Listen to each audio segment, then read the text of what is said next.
met later that year, and then in 2014, the idea of Flux became solid enough to try and actually turn into a real thing.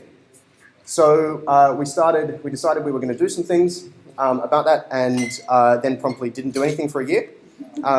Then in 2015, we got back together and started this properly. So that was about May, end of April, May, which was when at a time when Flux was called the neutral voting bloc, which is very functional but not very sexy. So we ultimately decided to change the name. As if any of you listened to the Hack podcast or radio show, they featured us on Tuesday, which was really good. Do we know? Yeah, do we know what that audio is? Oh man, I've got the. So. You listen to the live stream on. Yeah.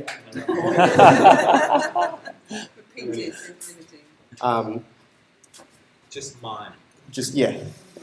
So where I've forgotten where I was now. Anyway, so. The name. Oh yeah. So we decided to rebrand. If you listen to Hack, then Angela Wappier tried to make the point that we were formed on Facebook.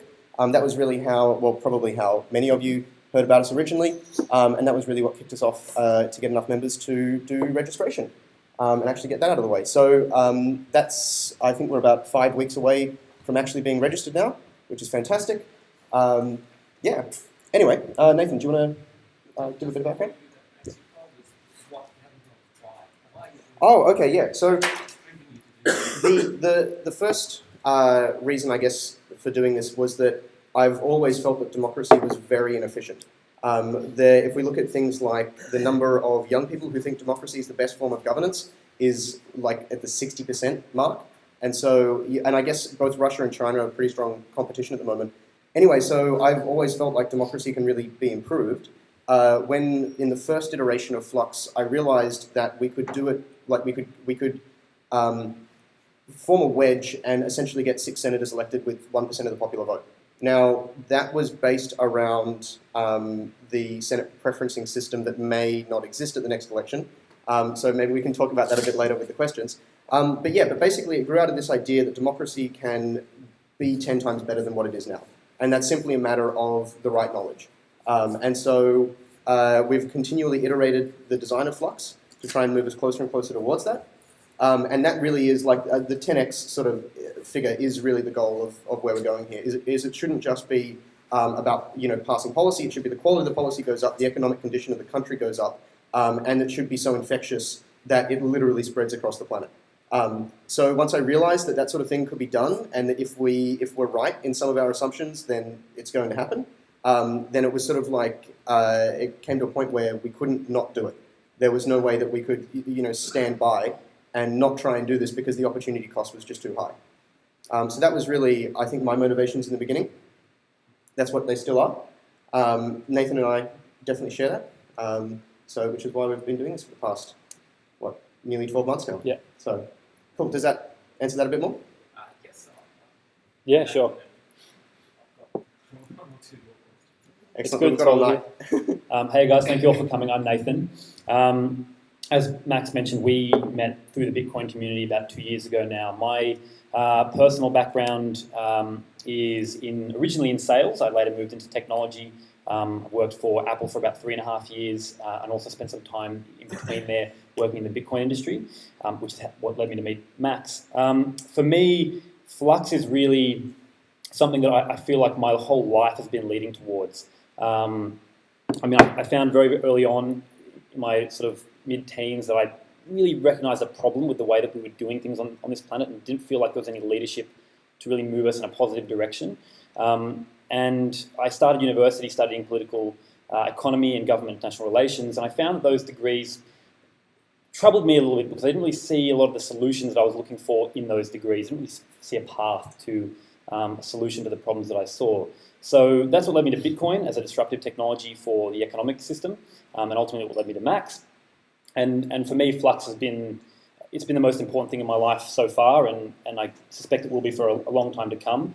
If we're, like Max says, correct in our assumptions that this is a great way for us to organise ourselves as a society going forward, then we really think that Flux is going to be something really, really big and change the lives of a lot of people. So that's me in a nutshell, guys. And again, thank you all for coming. When we set out to do this, we sat around, at night and talked around the table with some other people that were involved with us at the time and talking about this idea and really believing in the idea and really feeling passionate about this system, but just thinking, how do we get people to get excited about this? And we've been fortunate enough now to have, now almost 1,300 members have signed up, and we're continually picking up media momentum. So things are going great, and again, thank you all for coming. This is not going to be possible without people like you, so thank you all. Do you have any questions, folks, maybe before you? No? Cool. Can I give you another one? Yes.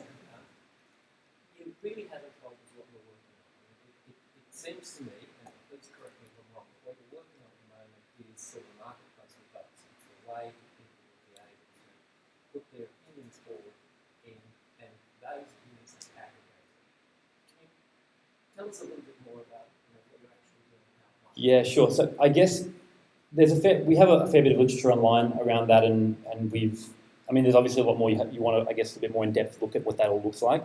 If you have, I guess, some more technical questions, we can certainly answer those at the end. We have a Q&A after our presentation, but we have definitely a lot of time for plenty of questions. So if it's sort of, tonight's a little bit more about us getting to know one another, and we are here on the assumption that most of you have read what we've published and what's online and understand what we're talking about, generally speaking. If you have any questions, of course, we have time for that, but tonight is more about, I guess, us coming together as people who believe in this idea. So we definitely have time. Yes, absolutely. If you have questions, we'd love to answer them. Cool. Do you want to get going? Yeah, let's do it. So folks, we just want to talk about a few points. Just quickly, I guess how you as a community can get involved and the people who you connect with can get involved. We suspect that you're all here because you are excited about this. You've probably already shared this with some people in your lives already. But we're hoping that after tonight, you'll go on and do that a whole lot more. We're up against organisations that have been around for hundreds of years and won't like too much that we're doing this. They won't take too kindly to us trying to change the status quo. So it's really going to be something that's going to have to come from the people. On that, the two biggest ways that we can engage with people is Twitter and Facebook. So if any of you are using Twitter or Facebook, I assume that because most of you here in this room probably are using one of those, probably Facebook, that you continue to do that and share our message with people in your lives and the people around you. This is going to be really a movement that comes from people. Like, we will, of course, have advertising and the impact of the media has also been something that's been great, but ultimately it's not going to be something that we can do off the back of those things alone. So it's really, really important that if you really do believe in this, that you're really connecting with people via those mediums. We're looking at starting up a forum, so a place where we as members of this community can connect with one another. It's interesting to remember that, or important to remember that we're all here sitting in this room, but of the 1,300 members that have signed up on our website, those people come from all around the country. Okay, so it's not a Sydney-centric party at this point. There are people all around the country, and we tend to use a forum to help connect everyone, bring people together and foster ideas and grow that community. The next part is meetups. So we will continue to do things like this in Sydney. In addition to that, we intend to foster meetups in every capital city. We're looking at a timeline of roughly every 2 weeks to go to a different capital city and be able to facilitate that and connect those people who haven't had a chance to meet us or connect with the community around them that are also passionate and excited about Flux. And lastly is YouTube. So we've just opened a new YouTube channel, which we're streaming on right now for everyone who's streaming it at home. Hello. And we will continue to add videos and add content to that to keep people in the loop with what we're doing, answer questions and provide more information to the community. So that's it from a community point. Max, do you want to take the next slide? So this is our membership growth to date. It looks like this. Hopefully it will continue to look like this. One thing to note is every time we've, those spikes, that first spike that you see there is when we started Facebook marketing. So in a very, very short space of time, we had a whole lot of people want to get involved. And I presume that some of you here in this room are part of that curve, or that spike rather. And every other little spike you see there is every time we've had a significant presence in the media. So we think that that is indicative of the feeling of people in society right now. We really do think that people are really care about our message.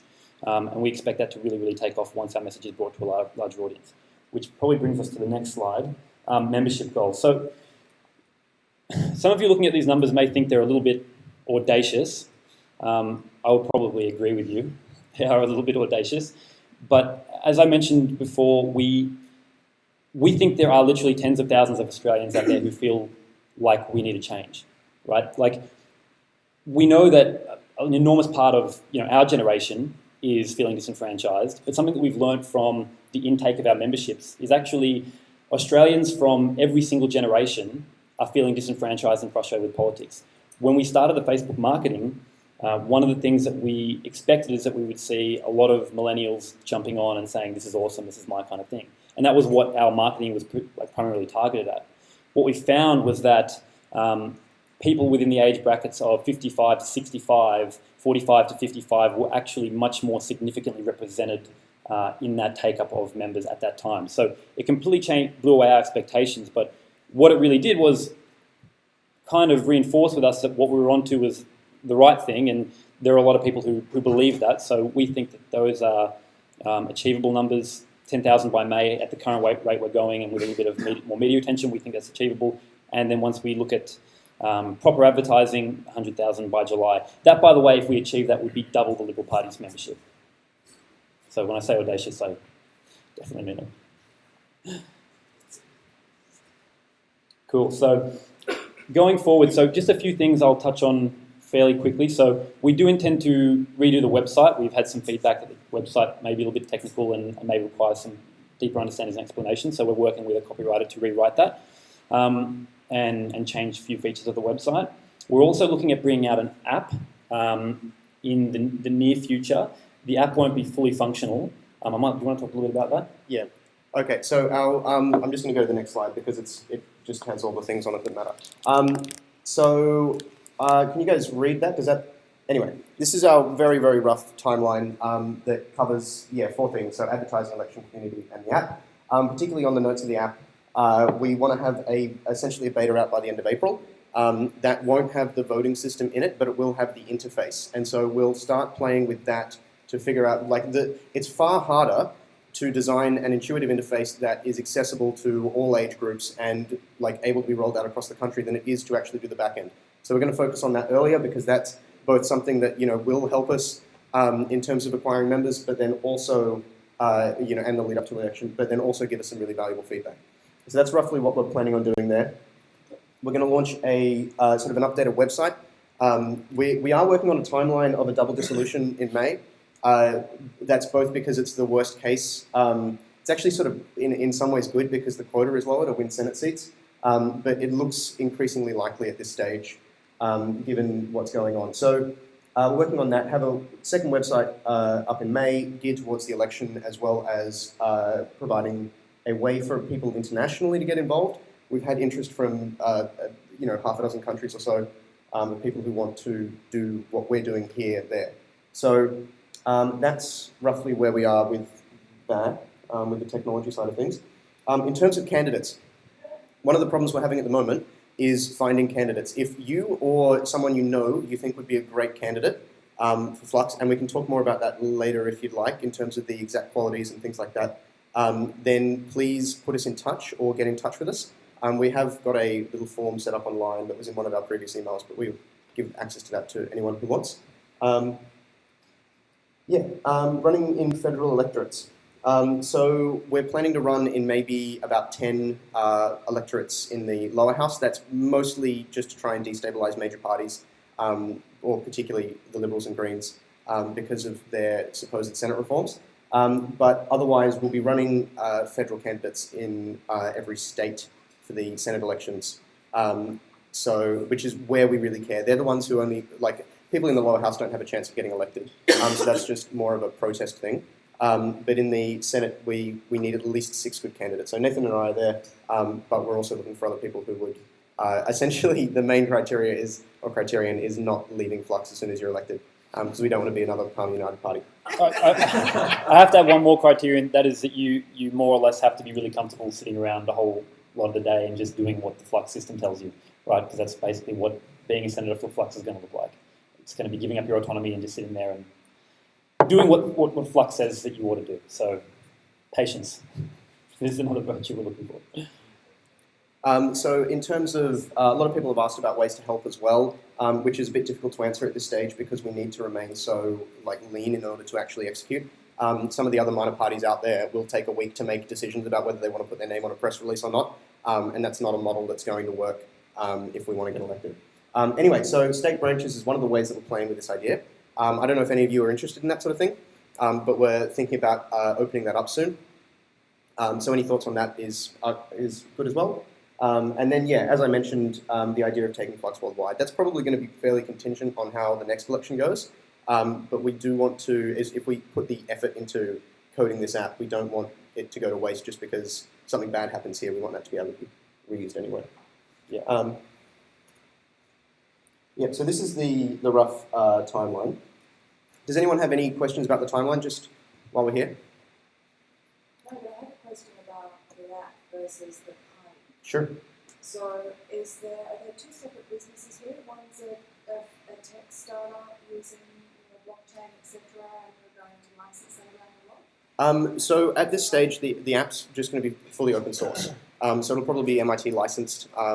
We haven't set up the structure yet. We don't actually even have a CGL. I think they're called the Limited by Guarantee company at the back yet. So we're going through that entire thing now.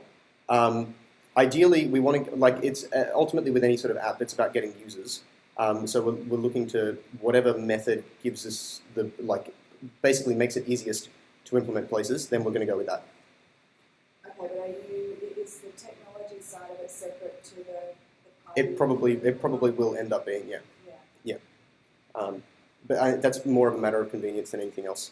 As well, if we had it would be a bit on its head if it went the other way, as in if there was a political party in Australia who developed this app primarily, and then a political party in another country was using it, then that would be a bit weird. That feels like for example, there are Agreed. Yeah, it sounds like things in our constitution that have you can't be under the power or under the influence of a foreign judiciary or things like that. So. Well, splitting also means that you can generate venture capital for the distribution of it if that's what you choose to do. Yep. What's the objective for the state elections? What are you targeting? So state elections, I think Tasmania, WA, and ACT are up next from memory. A few of them still use group voting tickets, which means that our plan to get elected very easily by forming essentially this sort of hybrid minor party coalition still works. But we're not really targeting much about it. That's sort of more a secondary phase just to get Flux, the system of Flux, used in as many places as possible. So similarly, local elections are on the table, though because of other party things, we're just anticipating that we'll just get independents to run and just sort of say, oh, we're going to use the app, and sort of committing to that as their election guarantee. Yeah. And then you also mentioned you're looking at ads and things like that. Yeah. Funding for that stuff. So at the moment we're just self-funded. So to give you some background on the ads, we spent about $3,500 on the Facebook advertising for the initial registration. That took us from about 150 to 800 members. Had a reasonably good sort of click-through rate in terms of cost per click. So we're basically looking to try and replicate that. We might look at traditional advertising as well, but that tends to be far more expensive. And so that would depend on basically being able to get a whole lot more money. But then how are you planning on actually scaling that up before the elections in terms of social revenue? So the rough plan is to start with as many ideas as possible, do a whole bunch of split testing, and this is in the short end of the curve there, and basically figure out what works, and then put the vast majority of funding into just pushing the stuff that works right before the election. We don't really have much more of a plan than that on the advertising front yet. It seemed to work fairly well for registration, and so we're basically looking at just using exactly the same strategy going forward then. I'm very informed on the website you do advertising for. If people can actually look up and see how policy, what your key operation is going to really work and the personal benefit, I don't get any of the advertising the press at all. The press don't put it correctly anyhow. So that we used that strategy at the beginning. where I spent most of my time writing things and trying to be informative and putting up a website and things like that. And we didn't get very far with that at all. What we found was that with something like this, you need to be really punchy. And if we're talking about, say, if we were doing like video ads, then we're like one message in 30 seconds. Because ultimately, we don't want people, like, if we were trying to convince the majority of Australians that this is the better way forward for just that one vote, that's very easy. If we're trying to get every Australian to understand this system in great detail and understand the subtleties and why it's a superior form of democracy, then we have essentially the same problem as something like direct democracy, where if you wanted to get like pure direct democracy, if you wanted to get a very complex policy passed, either you need a lot of people saying, yes, this is the right way to go, or you need to educate a large section of the population. One of the reasons we feel like Flux is has so much potential is that it doesn't require every member of society being educated on a topic or having to okay that element of the topic. And so we're sort of trying to go more in the line of most people shouldn't have to understand how this system works to get the benefit of it. There's no other industry on the planet that works with the sort of, I guess, the constraints of understanding that democracy has. We don't study an aeronautical degree before we get on a plane. And so the idea of trying to apply the same thing to democracy sort of doesn't really work. And that's why we've gone with the model that we have that allows for reorganization over education, essentially. So is there a future scenario, so if the app is separate from the party and a Labour candidate said, I want to know what my constituents think, they could license that app and they could be sitting there engaging in the same way. So one of the methods of adoption we have, so there are three primary methods, one of them's dropped off. So there's just people like us using it. The second was getting minor parties together in sort of a coalition to use it. And because of the preference system, you can do various calculations and figure out ratios and things like that. And then third was just any politician who wants to start using it can opt in. Really, the benefit of Flux is about the network, not necessarily who's in the network.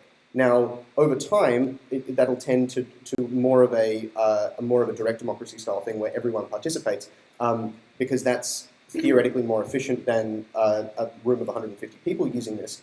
But 150 people using this still works out way better than what we have now.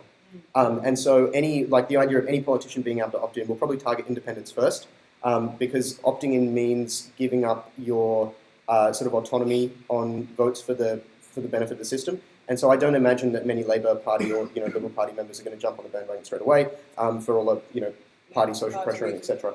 But that's ultimately what we like. For example, in the US, that's a great way to introduce this. The US doesn't have a proportional system. There's no way to get a foot in the door. But if Flux is doing things in other parts of the world, and there's then social pressure for people in the congressional what are they called? Congressional people, congressmen, to then opt in, then we anticipate that's probably going to be one of the middle in the middle life of Flux, the main driving force. Have you got a working software yet? So I developed a minimum viable product in May of last year. That was using liquid democracy instead of the get swap vote model that we're on now. Basically it was like the site in terms of at that stage it didn't help us get any members. It wasn't very interesting. It was quite technical. And it worked, but it didn't help us in any way. Yeah. My next question is, how strong is this to start using it to run this app? So we actually intended to do that originally as well.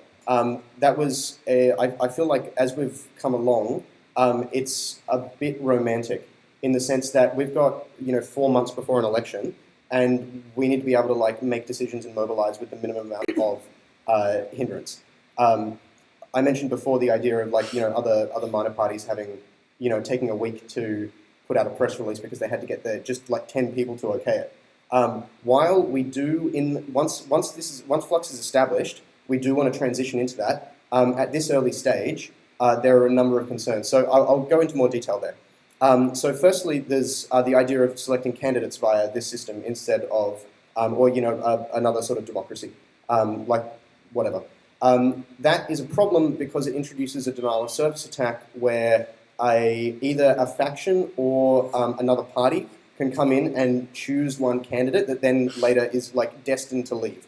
And so there's an existential problem, there's a problem with once we are established that being set up in the wrong way like sets us up for failure. The second is that I've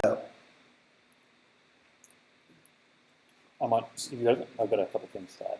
But. So I'll just finish. So the second is that Flux works particularly well with diversity. It works when there is a large community with many, many different issues on many different topics.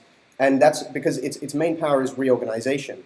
Now, in something like running a party, that's all very focused. And so for the same reason that Flux doesn't necessarily work well for something like corporate governance, we're not certain it's going to work well for running the party, if that makes sense.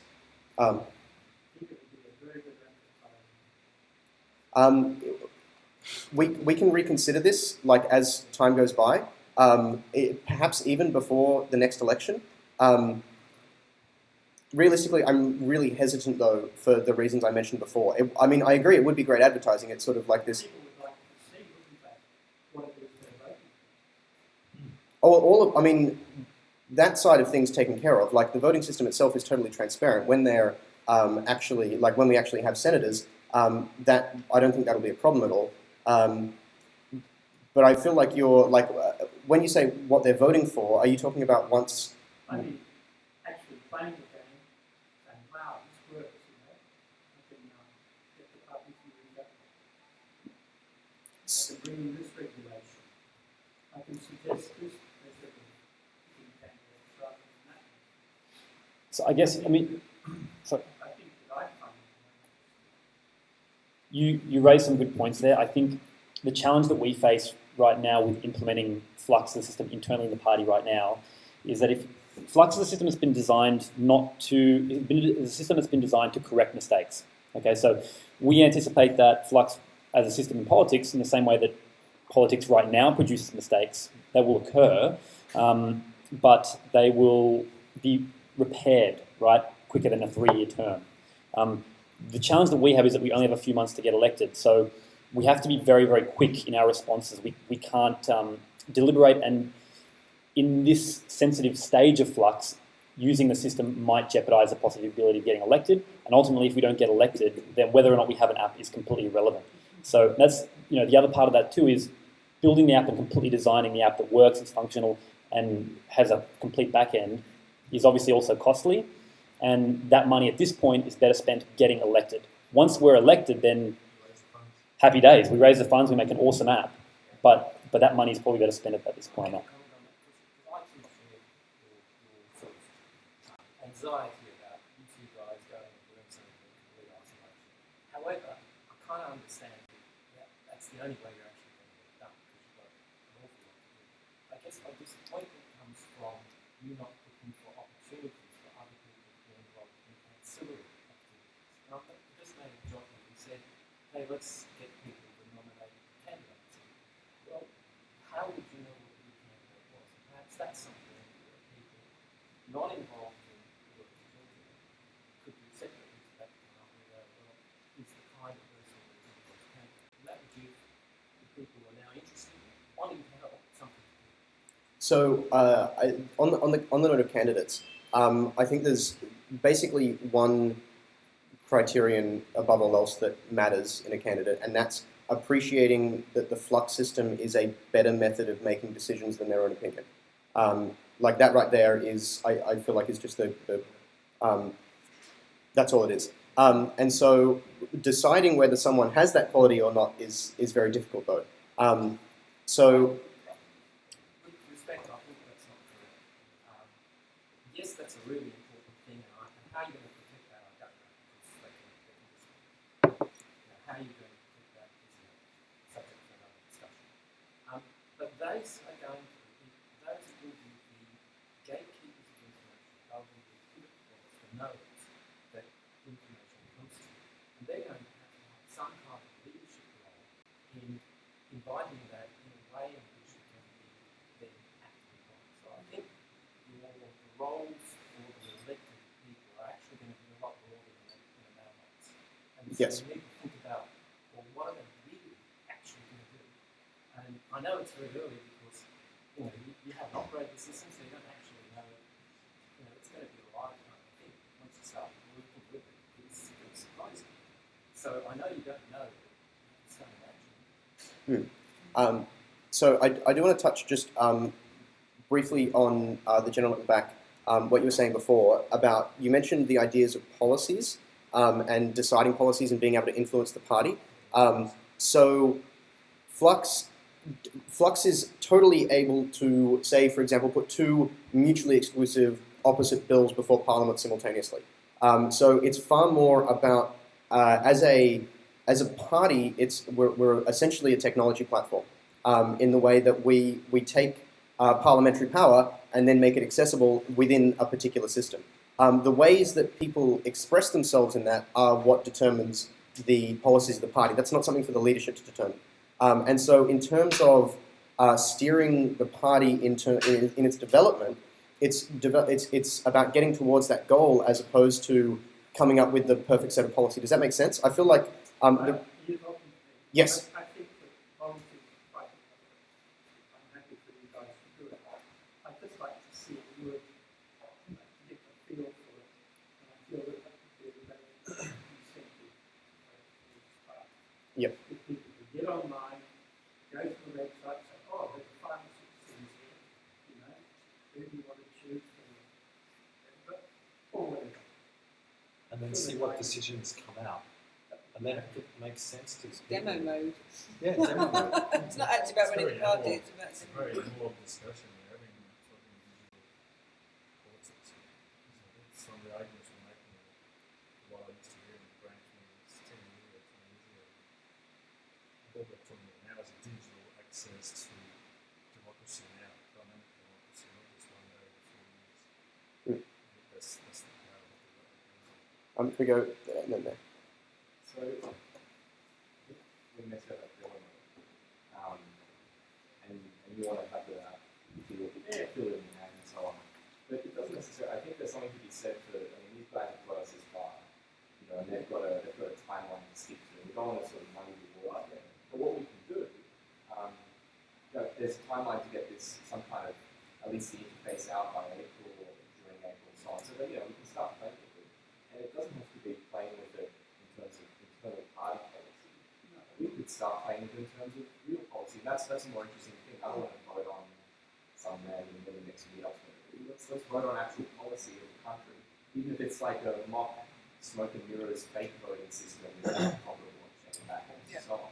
And we can all get a feel for it. And then this is kind of also taking her overseas or to America or to wherever or for other parties and so on. They don't even necessarily need to actually officially subscribe. But if there's something where we're voting, informally, in parallel, you can see the outcome of that as it's gone. It's kind of like, okay, people are voting this way. So one of the main concerns that I have about is in putting too much energy into that too early. I'm not sure if any of you have played poker online, but there's usually a play money and a real money sort of section. And the style of behavior changes completely between the two. And so if, like, Flux's entire, the reason that it's good for reorganization is based in economics. And if there's no real opportunity cost there when people are choosing which issues they want to participate in or what they want to vote on, then I worry that the quality isn't going to express itself. And that might put us in a worse position than we were in now without having one, because now there's evidence to say, hey, look, this system doesn't work. And it may well work in real life, but not work in a test case. And so that's one of our main concerns. I'm not saying that that's the whole story, and I'm not saying that's a reason, or that's enough of a reason not to do it, but that was one of my main concerns. So why don't you keep it locked down and put us through beta as well then? If you've got a small enough group here of people who are taking it seriously enough to come here, maybe you don't open it up to anyone to just have a quick pollster go, but I think you're hearing some seriousness in the room of people who... Yeah. Open sourcing it, people are going to Oh, yeah. Someone says something else. That's very true. But having a very basic prototype gives you something to become viral. Yeah. So if I have a very, I was really impressed when I went onto the website. I heard from somebody else, it's like, I heard about it, it's like, forget about it. Heard about it again, have a look. the thing that actually had me join was that it checked my name against the electoral roll. It's like, right, legitimacy. So I think, it's a nice concept, but it needs legitimacy. It needs a viral aspect to it. And I think it would be quite easy. I think you'd probably find enough volunteers there to help you with the workload to put together a very simple primary prototype that could be used to say, to text my friend and Yep. say, have you seen this? I think it would be a very efficient way to start spreading the message. Just before we go on, because I understand there's a couple on there and another one here. The points that everyone's raising are really valid. The constraint that we have is that for us to feasibly do that in the time that we have before a double dissolution means that we won't have the time and effort to contribute on actually getting elected. And that's the most important thing here, is that right now, our biggest priority is getting elected, because if we don't, then everything else is for nothing. I understand that it could be a mechanism, but as far as our resources go, we don't have the resources to invest in making that viable. The other thing is, particularly in regards to managing... Just ask us, though. Yeah. We're here. So That's the whole point of it, is that you bring other people in. You don't have to do it all yourself. And that also relies on the fact that you think it's going to be double solution. I know Clayton's spoken about a lot, but it's very unlikely. It's starting to look more... It's looking... Well, they have 1 day to do it after the budget, and Yeah. it's still going to drop the number down to 3.5%, which means that the threat behind it is invalid anyway. So it's a threat, most likely. Potentially. It's potentially a threat, and I guess we're not going to know until that day comes. You know what I mean? We're preparing for the worst case scenario, and that's what we have to do. It's what anyone would do in the circumstances, prepare for the worst case scenario. So that's what we're positioning for. Nathan, I just want to quickly throw in there, just listening to what's here, and you guys essentially mentioned current resources from what you've got, and from what I've been doing with a lot of voices in the room, is that these are additional voluntary resources being thrown at you guys. There is no additional workload for you. It is people in this room who are incredibly passionate that want to volunteer their time. And so there is no additional burden whatsoever in regards to getting this. You are still on your path, heading towards this goal. And we've got additional people here who want to add those additional resources to create more momentum to help you guys out. So I don't think anything would be inhibiting what your plan is right now. That's what I'm personally doing. So on that note, we've been burnt badly before by trying to involve people too fast, too soon, and when they don't have the resources to be able to contribute. I was actually did some Googling this afternoon about how do you coordinate volunteers and how do we actually, because we're getting a lot of people who are like, we want to help, and if we spend all that time, managing people, we might end up, further backwards than we are forwards. And so we're trying to figure out a way to be able to do that without slowing us down. One of the things that I came across in Googling this was a paper that looked at ways of coordinating volunteers. And they basically introduced by saying there's a whole bunch of myths. And some of those myths were that there's no overhead to volunteers. There's a lot of overhead to volunteers. And so we need to be very careful in the way that we engage people. So doing things like state branches is a good way where there's very little overhead for us. People can be very autonomous. They can organize themselves locally, things like that. We've essentially got a back end that it makes it very, very quick, far quicker than other parties to be able to verify names against the electoral roll. And so there's a whole bunch of stuff that we can make accessible there. But the idea that including volunteers in a sort of shotgun approach doesn't have overhead. Realistically, we've got to be very careful about the way that we introduce this. So that's actually one of the things that I wanted to, I just crowdsourced tonight, was that if anyone has any experience in managing volunteers, especially, like a reasonable number, I know that volunteers can work very well for, I want to say staff on demand. If any of you have read Exponential Organizations, that's going into a lot of how we're trying to design this, because we need to be able to go viral. So things like, how to votes are a great way to use volunteers, very low overhead. Essentially, it's just about distributing pamphlets to people. That's the main trouble there. But in terms of something like this, if we look at the main challenges that we have, the first is we need to update the website so that, there's a high degree of coordination there. Typically, if we look at, the way that goes about in business, then there's like one person that leads a team, and they work on the website for a month, and then we have a product. A volunteer way of doing that looks entirely different, and I don't know whether we'd be able to organize people in such a way to be able to get something like that done to the degree of quality that we want. And so it's we need ideas about how to make use of the volunteers who have offered their time for us and their various skills. And that's one of the main challenges that we're facing at the moment. I think we skipped over you before, so we should really spend some time. I just have a couple of questions. I want to play. Firstly, you guys have done a great job. A lot of people are very interested in this, and I am, and I'm interested in giving my time to it down the track. But I want to play devil's advocate. Please. At the moment, you've taken no money from anyone so far. Yep. The advertising line looks like it's going to take a lot of money in about June 20. Where's that coming from? So yeah, as I said before, we're self-funded at this stage. So Facebook advertising we spent before was $3,500. We've got more than that. It looks vertical. We're probably half of whatever we have at that time put into it. Yes, we're looking at that, but at this stage, so say for example, if we could get a modest donation or a reasonable donation from all of our members, say $10 to $15, that puts us at somewhere between, at best, 10 to 20 grand. Not everyone's going to donate. A lot of people have actually signed up and said, as long as you don't ask me for money, then it's all cool. And so we're very cautious about doing that too. My next question is, if you get candidates that aren't either of you two, how can you guarantee that they're going to run the party line? We can't. That's the short answer. Is even if we could contractually obligate someone, which for various reasons that's non-legal, we still can't stop them breaking it. People are autonomous, and ultimately the law sides with the member of parliament. There have been various, multiple court cases that have set that up. And so, in some of the articles, we've been quoted saying if we could have robots, we would. And that really is the truth.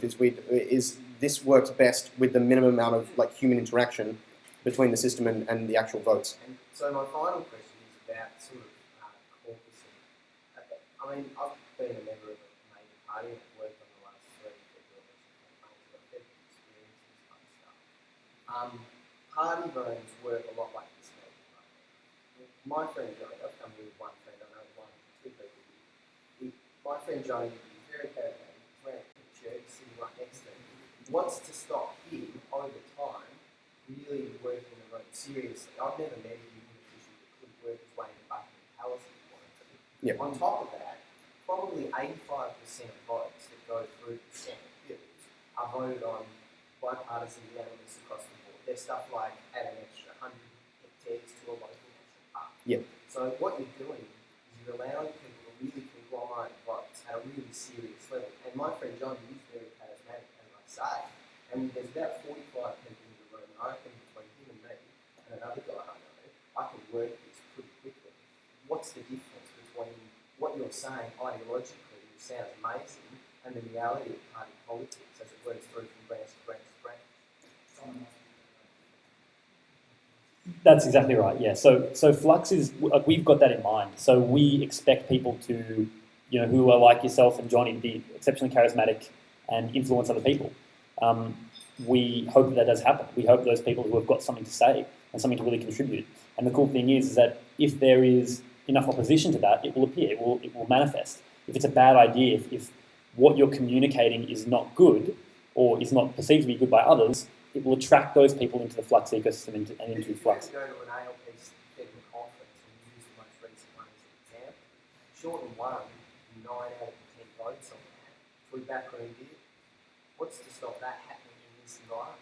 So I think there were 2 issues there. One of them is with working within Flux once we have senators, and one of them is the integrity of the party in this sort of environment.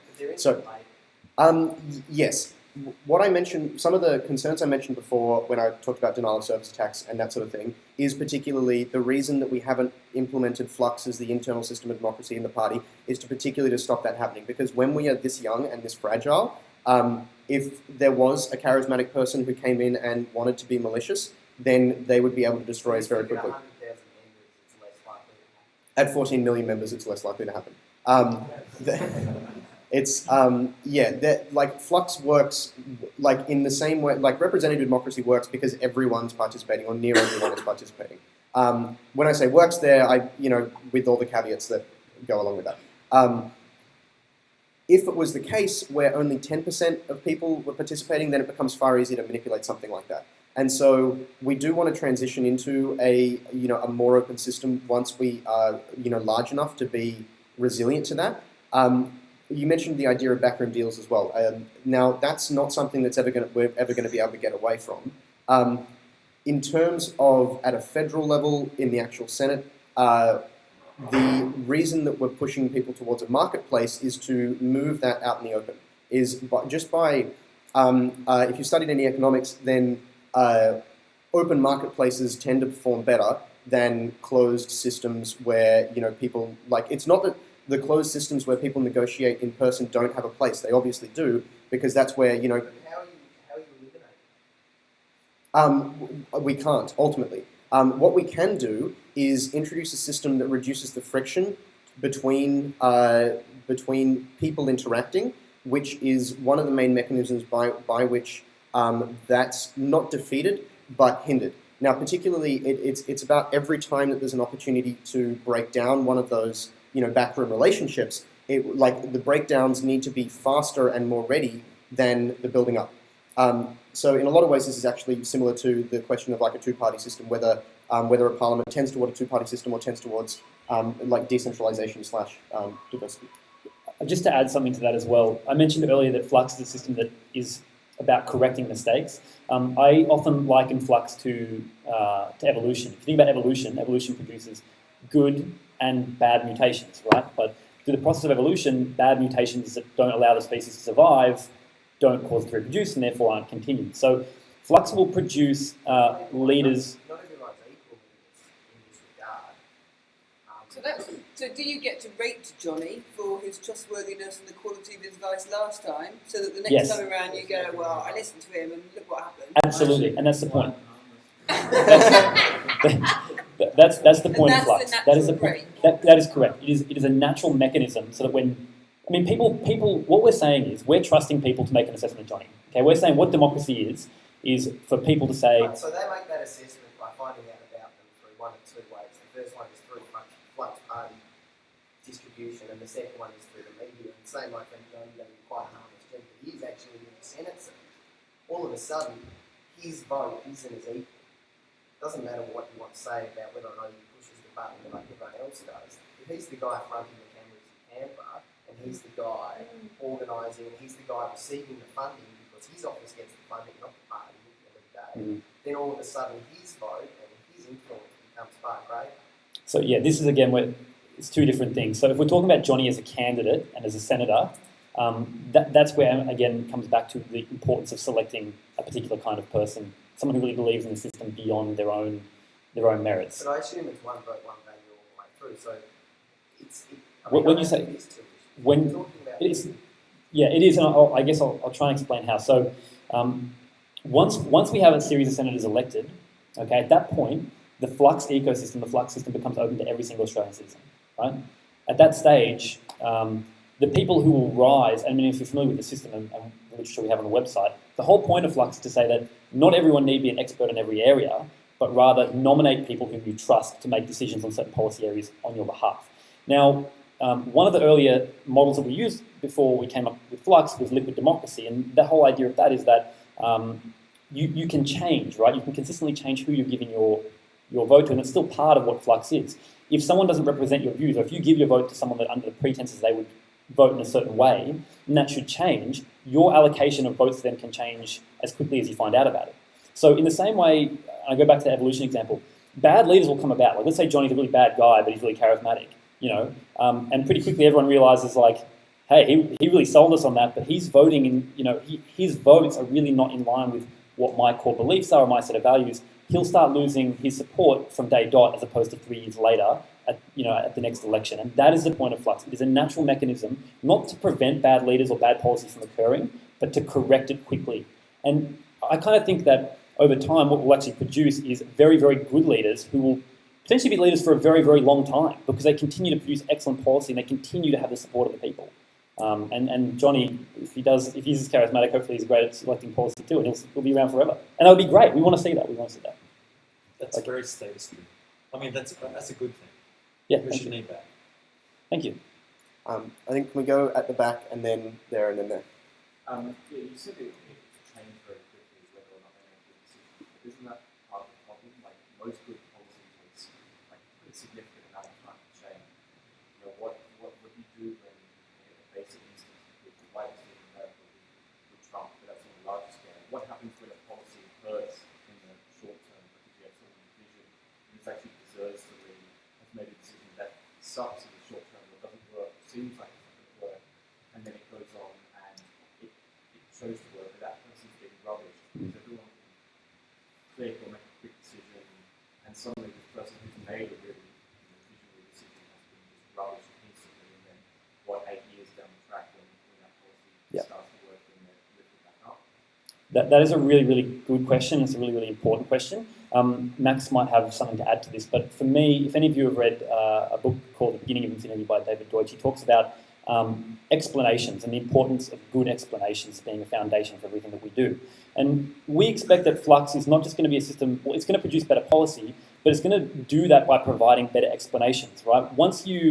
If you start to take into account that you go from having this small parliament of people to including the entire country, the burden of proof for good policy is going to have to get a whole lot better. The explanations that surround good policy is going to have to get better, and it's going to mean that good explanations will include that point. Like this policy may not produce great results in the short term, and that will be a concession that people voting on it will have to take into consideration. Are you also working on some kind of a system which will allow that discussion to happen? Because all I hear at the moment is about aggregation of votes, and I'm much more interested in this idea of how do you actually come up with So no, for very specific reasons. So firstly, every other political party that's trying to be a proxy party, whether that's Net Party in Argentina, DDP in the US, Online Direct Democracy here, they all have those sort of focuses. Perhaps that's something we'll consider once we have some senators in. But before that, I guess the main concern is that there are many communities who have already been set up and they already have policy ideas. Trying to centralize everything on one policy, firstly, is very much this is the way to develop policy, which is we don't want to be dictating that sort of thing. But also, I don't think we really need that. As Nathan mentioned, the explanations behind policy are really so the explanation plus the environment is ultimately what gives us the how should we change our behavior. That we don't need a tight manifold with which to try and model every policy around. I feel like that's basically something that's going to take care of itself as time goes by, and it's more about putting people in a position to put the policy they've already written into play as opposed to figuring out how to dictate we should write it. But if you want to aggregate around nodes, so I've got Cyro in there, I'm thinking about giving them my vote on a science point, so I still need to know what they think about it, just not go, that's a science guy, he'll do. So there still has to be some conversation about, if I were to give you that, what would you do? That is a good question, and I think, Fred, you mentioned something earlier about being status-driven. So we don't, we're not about creating a platform for people to share what their policy ideas are all about. That the onus is on those people, right? So the onus is on people that really care and are really passionate about certain policy areas to create those good explanations and then share those good explanations. If you support and follow the CSIRO, and presumably the CSIRO, let's say they're a part of Flux, their objective is to have more people giving them their vote, right? And as that is their objective, they're going to leverage their current channels and new channels to have people join them. And they'll do that independently. We don't need to... I don't know what their opinion is on everything. Just because they know stuff doesn't mean I agree with them on this matter. No, totally. The point is that the onus is on the party. The onus is on the person or organisation that wants to produce policy to find people to support them, right? This whole... Flux is just the ecosystem. The creatures, the denizens, everyone that comes and fills the ecosystem, we're doing it because we believe that system filled with those people will produce good policy results. But as for how they go about creating their own policy, we leave that up to democracy, right? We're not here to advocate on their behalf. That's up to them. That's democracy. Can I give you a scenario? So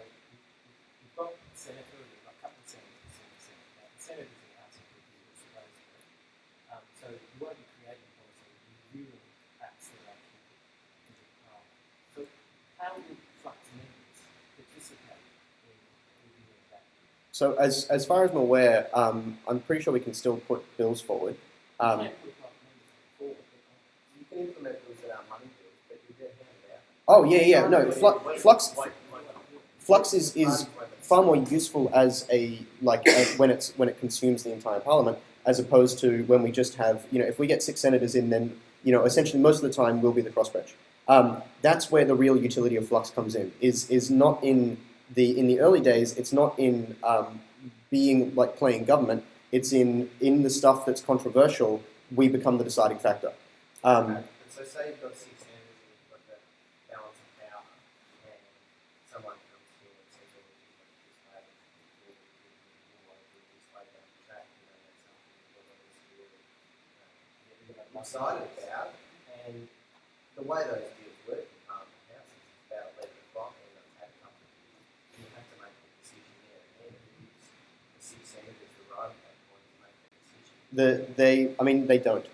There's no right. We'll again, like with anything like this, the policy will be always put issues back to people, and we don't vote otherwise. Otherwise, we can abstain or just vote against it if it's being forced through. I feel like we have some more questions on this topic, but we've also, promised some people that will ask their questions. So maybe we can move on to those, and then we'll come back later on. So I think down the back there. Sorry, Justin Brooks, former communications aide to Centre, and also basically, I wanted to ask, given the current Senate election changes before Parliament stands, how does the party change?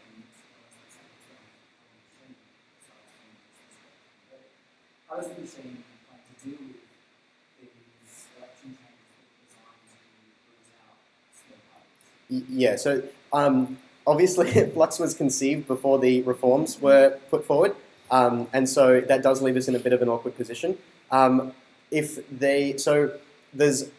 a number of different scenarios that could go forward. So one of them is that the reforms pass, but the AEC says we need 12 months to implement something like this, and then so we go to an election under the old system, and we can keep doing what we were planning to do, at least for one term.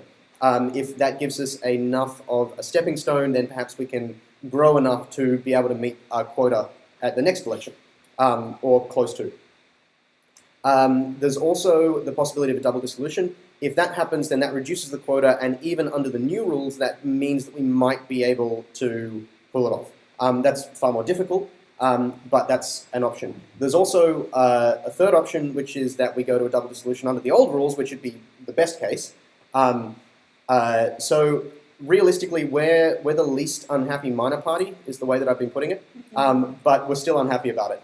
As you said, it is designed to make minor parties uncompetitive and not be able to get a seat.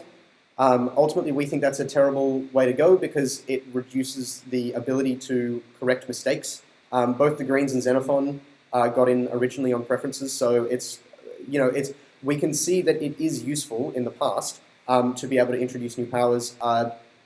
Realistically, it's one of those things where it's a bit out of our hand, and so we just have to sort of wait and see and strategize as best we can. But yeah, we are unhappy about it. So, my personal perspective on what one of the main issues with Australian politics is at the moment is apathy, right? Yep. People just don't care enough to learn about the issues much. Now, when asked before, what does the party do? What exactly is it? We're directed to the materials online. Now, I think for the vast majority of Australians, they just go, yeah, that's too much. Yeah. I'm not going to look for it, I'm not going to listen to it. I don't think, I've got reasonably smart friends, I like to think. I think it would still take me 10 to 15 minutes to explain the concept to them. And all of these curious people that you've got here who are really engaged in this idea, still are not quite sure whether they would support it or not because it's not fully understood yet. So there's this target of getting this election right now. But I wonder whether perhaps you consider pushing it out further, getting something that works and testing it with a big community of people who are actually interested, so you can work out all of these kinks, because it's theoretical right now. You've got a great theory, and I like the concept, but until you've actually seen it happening, it can't evolve and iron out those kinks and those changes. And so I don't know if I would personally vote for something to go into the Senate or to see when I've not actually ever seen it work, and I don't know that the theoretical basis behind it is sound. We've got plenty of political theories in the past that all sounded great on paper, and once they actually started operating, there were a whole lot of things that had never even been thought of that came before and completely reshaped the way that those theories were put into operation. So I just don't know. It seems a bit challenging. I feel like having this election date so soon is perhaps putting limitations on how well this idea can be brought out and like really understood. It's almost like unleashing something completely unknown. Yep. On a good theoretical basis. So, in terms of the theoretical basis, one of the advantages we have is that most of the explanations we're using are, if not all, are shared between many different schools of, as in economics and epistemology and science and whatever else. So, and that's a quality of good explanation. So that helps. In terms of this being a really tight runway, yes, and definitely if we don't make this, then plan B is to think about it from the other side, figure out what other communities can benefit from this, how do we test this at a smaller scale, and do basically more of a grassroots type thing. There was one other thing you mentioned, the untested, putting something untested into play straight away. So, what we have right now doesn't work, and so the potential loss from something untested that blows up is reasonably small. Furthermore, if we have a double dissolution, then we've essentially got a 2-year term, so there's a short period there, and the lowest voted senators would be the first to go, so it's low risk on that side. But realistically, it's a good criticism, and we are making a bet that at this election, people are going to be more ready to support something that is untested but has great potential than to continue to go with the old system. And we're conscious that that's essentially an assumption that we have to test. And so kind of what I bring it back to then is if you're really going to push for that, somehow you need to find a way to explain it to the people who aren't going to take the effort to understand it. Because it's like, and I mean, I don't know whether you do that through actually creating some completely arbitrary on setups where it's like, you can vote for this person does this or this person does that, just to show people that it works, get the app in their head. It doesn't have to be running the party necessarily. It's somewhere where there's a proof of concept that people, because I mean, like you said, blockchains are less than, like most of the projects, they'll tune out, they've got, like maybe they'll actually go completely against it instantly because they're just associated with .NET, whatever. But so right now I don't know that it's something, I mean, I shared it with my Facebook feed. I was like, all right, I'm going to do this, go for it. And I would say a lot of people would read it. Normally people would read the kind of things that I put, but this time it was like very, very low response. Because it's just confusing if you're not willing to devote the time to understand. One thing to keep in mind is this is so far the 4th or 5th iteration of how we've tried to explain it. Resources comes into this, so in terms of, obviously we can produce higher quality stuff with more money. But one of the things we've been struggling with over this period is how do we actually convince enough people to be able to register a party. That was our main first problem. The first article I wrote was back in March last year. And I put that on Reddit and online and whatever else, and maybe all of three people read it and no one cared. It was really technical. I thought it was fantastic because that was how I understood it and I could see the potential, but wasn't able to communicate that. Overall, we've scaled back the involvement of blockchain like way more. Yeah. I think we only mention it once or twice on the site now, and not even in any detail. Originally, I was like, yes, go to the Bitcoin community. They're going to be so behind this. And again, no one cared. No one understood. So that's one of those things that we're going to continually iterate. We're going to try more and more and more things and try and whittle this down to a really easy to, or where the value proposition is easy to understand. Like, we don't want to go into the subtleties because you ultimately need to, have a good grounding in economics to be able to, to understand the role of opportunity cost and comparative advantage and things like that. But in order to sell it, we're continually refining that, and that's one of our main concerns at the moment. You set yourself a fairly audacious task, and congratulations. Thanks. Thank you. But let's assume that for whatever reason you're not able to achieve getting a senator. Mm-hmm. Not even one. Is the system of Flux that you put ever capable of furthering in any way to approach the existing samples. Yes. And, So and therefore, Flux, for some time may not even get a single direct representative, but indirectly may have a voice.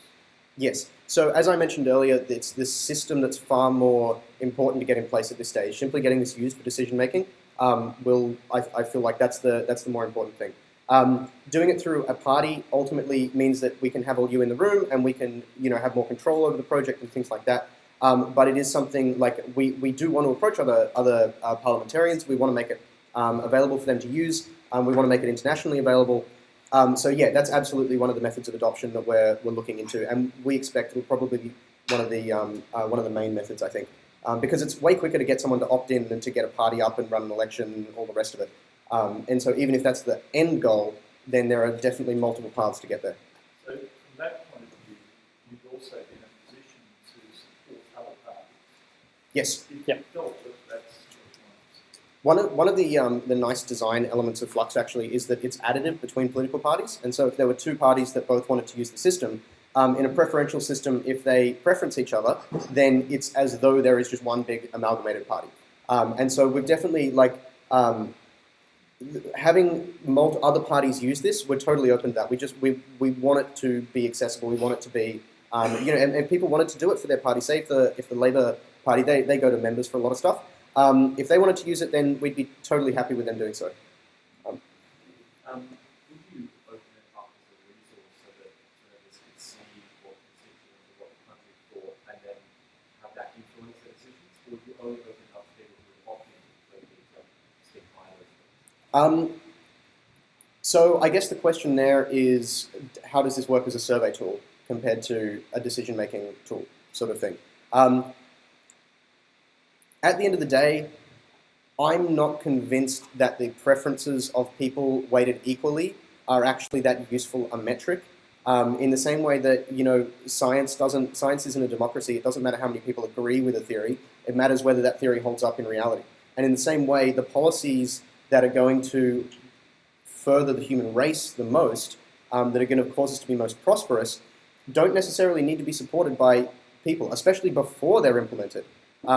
And so part of the design of Flux is that if you have a good idea, then we want the opposite of having to convince everyone. We want to make that as easy as possible to implement that. Now, that doesn't mean you're going to have to convince no one.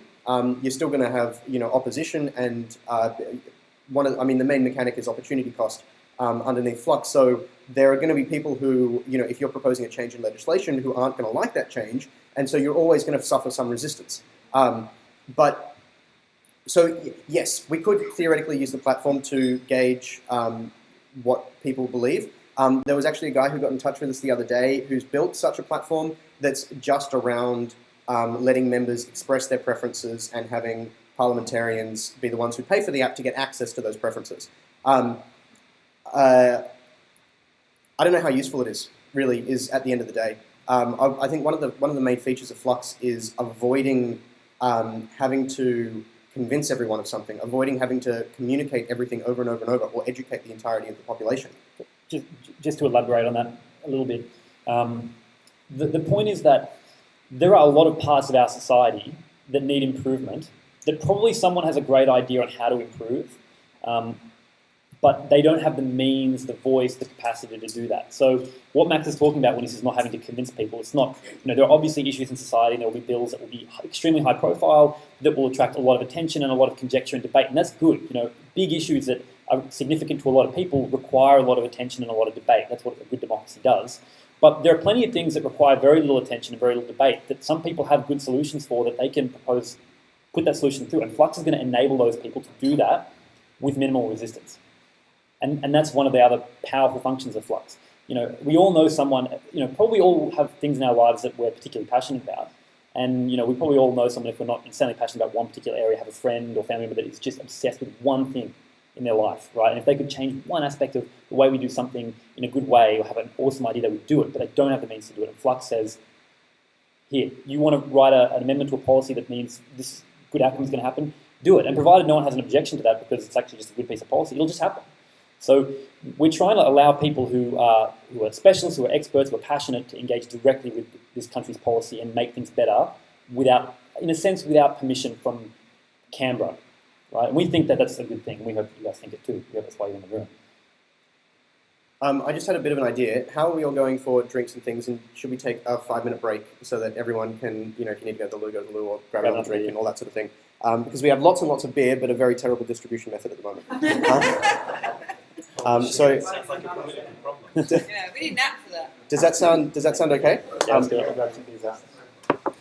Hey, Max. Yep.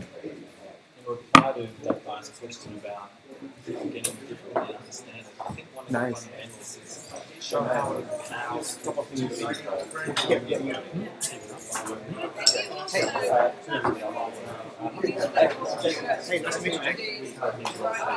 Yeah, I reached out to you on Slack. What about the liquid device? Good point. Okay. Well, just put these in, I guess, after. Yeah. I write policy that says we should all run country back in. So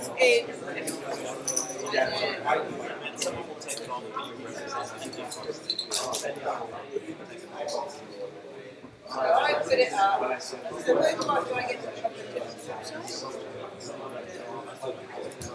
I'm sorry I get it that far.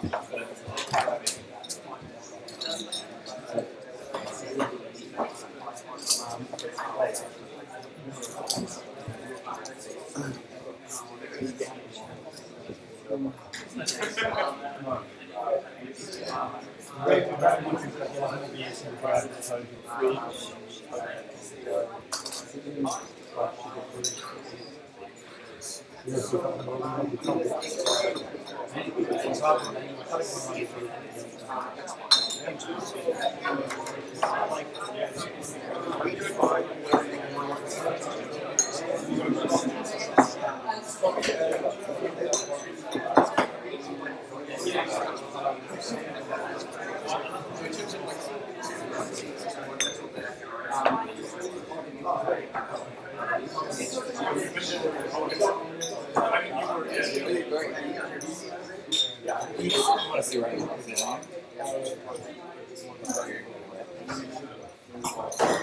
I do have a show. I just feel like crawling.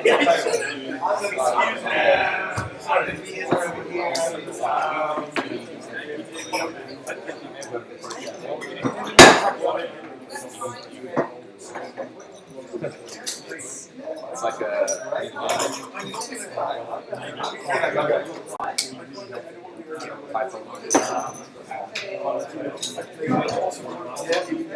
virtual reality is Hey,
dude, how you doing? I was sitting in the technical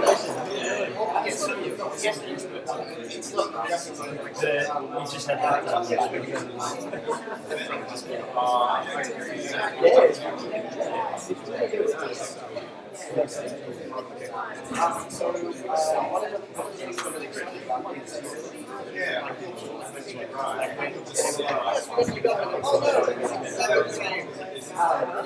I'll grab those.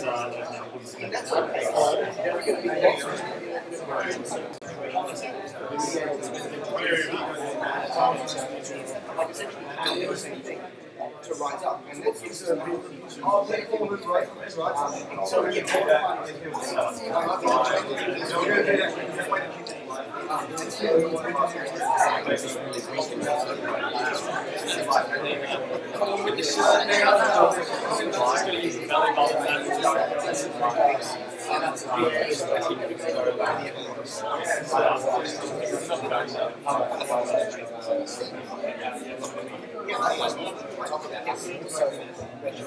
Jacob,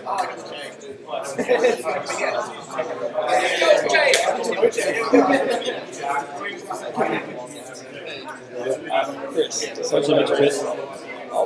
So I suppose in a kind of selfish way, you guys obviously are very politically motivated. It's not a pretty thorough understanding of business. Now, you're obviously associated with the programming community a little bit more.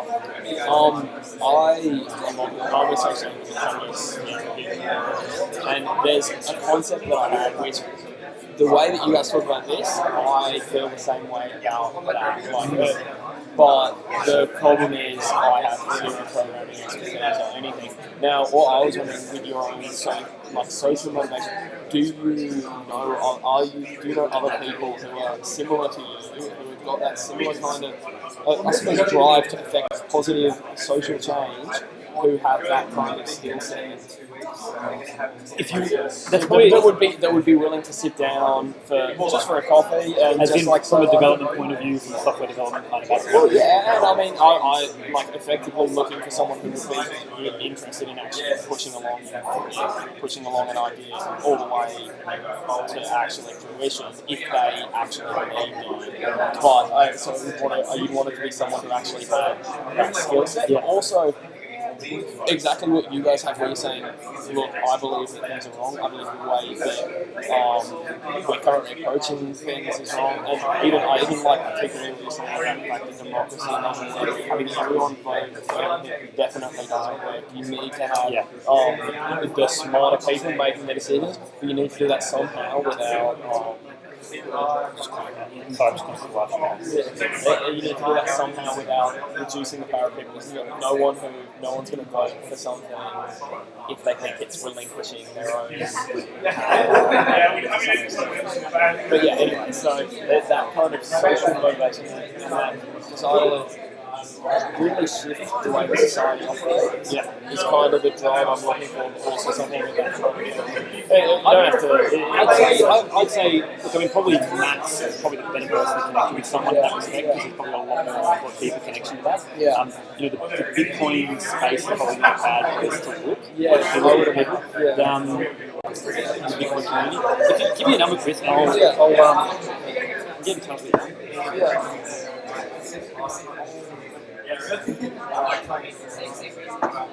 And you're looking to do something sort of in the commerce space.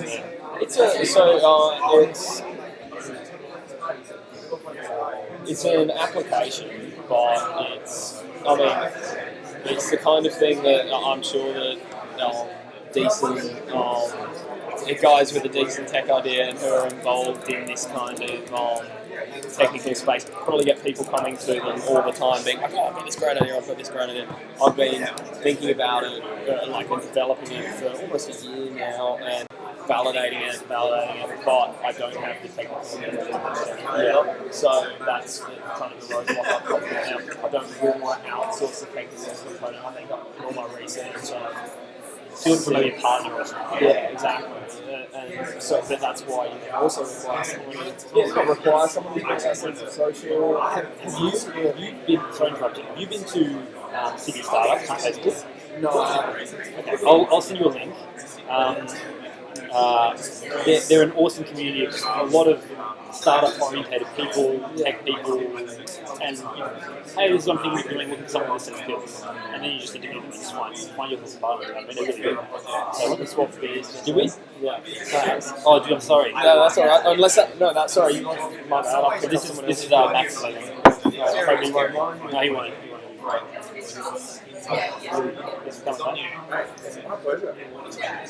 Sam, Chris. It's a good concept. I really like it. I'm interested to see where it goes. So I'll definitely be following along with where it goes. Thank you. Hey.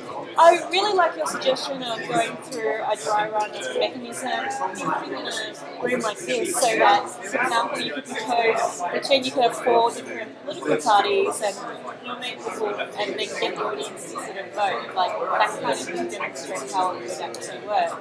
I think we're going to. I think the next big thing for us is to develop like a really nice, high quality video that's probably animated and just really elegantly shows how it works. Because, words can only get so far, but I think, like I said, people just need to see something. And at the moment, having that be the app, it's just not feasible for us to invest that time and energy in that. And I think the only issue is that I think the concept is so in-depth, and a lot of thoughts gone into it, which is great, but that it almost becomes it's really different. Like, if you can make it that's fantastic, like it's great.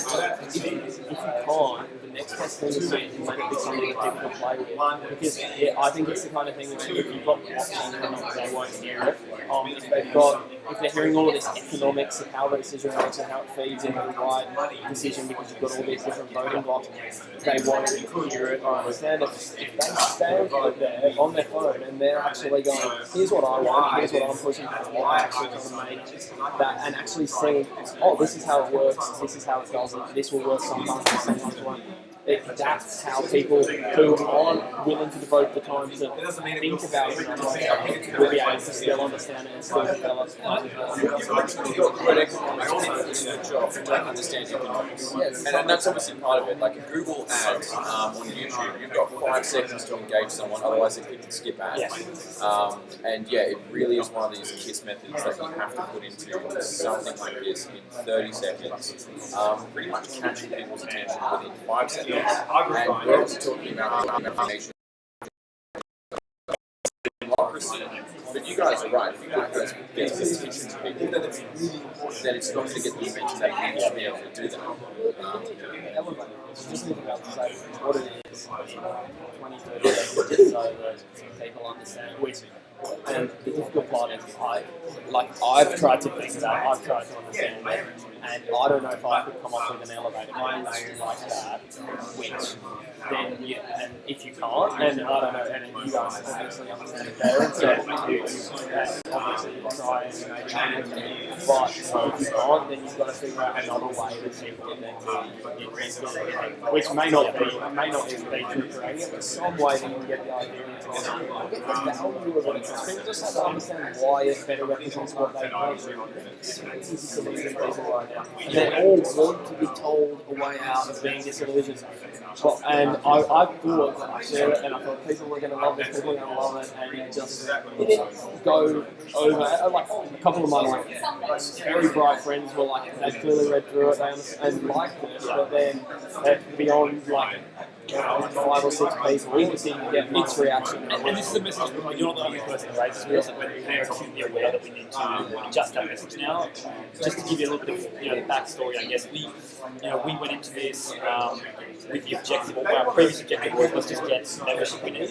Once we've got the membership we need, then we can go from there. So we've just gone from getting registered into a whirlwind of media, and now that's kind of cooling down a little bit because different newspapers or websites calling us every day, so so that's now we're just trying to capture that message and make it. Is it you guys right now?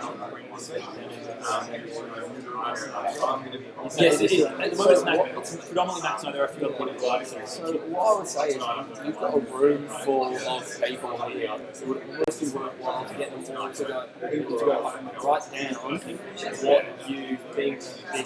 what you think this is right now, and then use that understanding, because that understanding has been enough to get them through the door, and that was then maybe it made them more layman's terms, because you're probably so invested in it and such a thorough understanding, but it becomes hard to step back from it and explain the parts of it and understand what parts of it are attractive. You know the picture. It's got really good possibilities and it's so great and all contributes to everything. But then the actual what's actually attracting people may not be so good. So that could be worthwhile. So let's talk about some mechanisms. Can you do that in a manual format? demonstrate it, so to simulate a mock kind of environment? Not easily. Not easily, because there is a lot of there's a lot of mechanical procedures that kind of require like automation. If you were to do it by hand, it would I would need to think. We need to sit down and think about it because it's something that would require probably a lot of thought and that would look like in paper. It just requires a lot of mechanical underneath the kind of system. I think, okay, a simple example, this is what I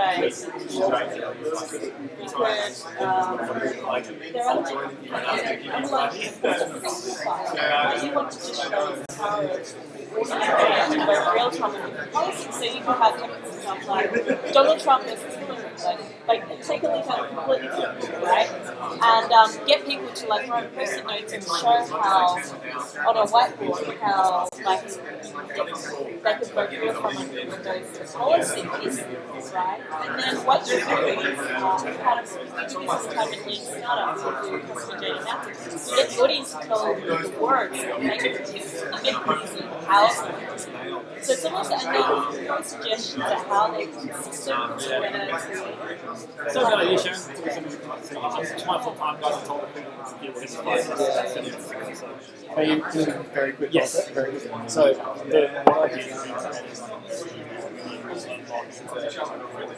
set up 3 stores where you've got 3 options, right? This is 5% you go, so if you have someone you've got 2 people who people want to see health, you have 1 thing where you give them chocolate and it's nice chocolate, you have 1 thing which is another kind of thing, you have those choices, and so people can go, well, which one do you care about? Do you care about the chocolate? Do you care about the hungry? Do you care about this? You can trade your votes on which issue you care about, and you can actually, so can you demonstrate the proof of concept? That's a very good example. It's a really actually an excellent understanding. Yeah, and it doesn't necessarily mean it gets people to understand the idea without them having to understand the underlying technology of it. So that's, but that was just the immediate thing that came to mind when I was saying. I think it's a good word. And do it somewhere public, like a year, just less than a year but something similar, those kind of events are kind of where I think you get a really good response. Politically related? University, you can't get better than communities in there spreading these ideas. That's mindful time, and you've got a big stack of questions for the so thank you. I'll be in touch with you,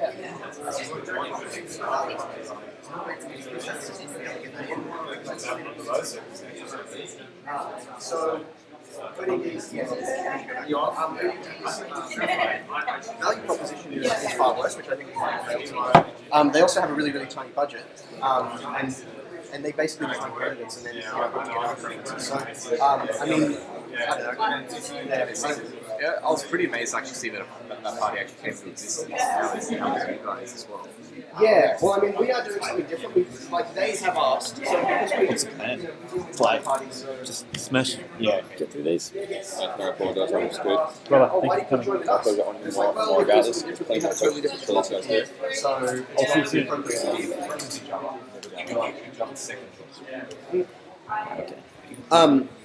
Probably not because their preferences aren't worth anything because they only get 0.7 or 0.07% of the vote. And so, I don't mean in a preference strategic way. I mean in a if you could choose, you could stack rank. If we had to objectively rank parties and ones that we thought would be better or worse, then yeah, OGD would be near the top. We've done some of these in case you want them to. Okay. Yeah, let's actually. We've got a lot of these to get through. Okay. Hey everyone, thanks for that. I think we were a little. That was 20 minutes instead of 5, but we're all good. Let's go through some of the questions on the cards now. For those of you at home, we're going to read these out so you will actually be able to hear them like before. We apologise for that. All of the 3 viewers that will be there at the moment.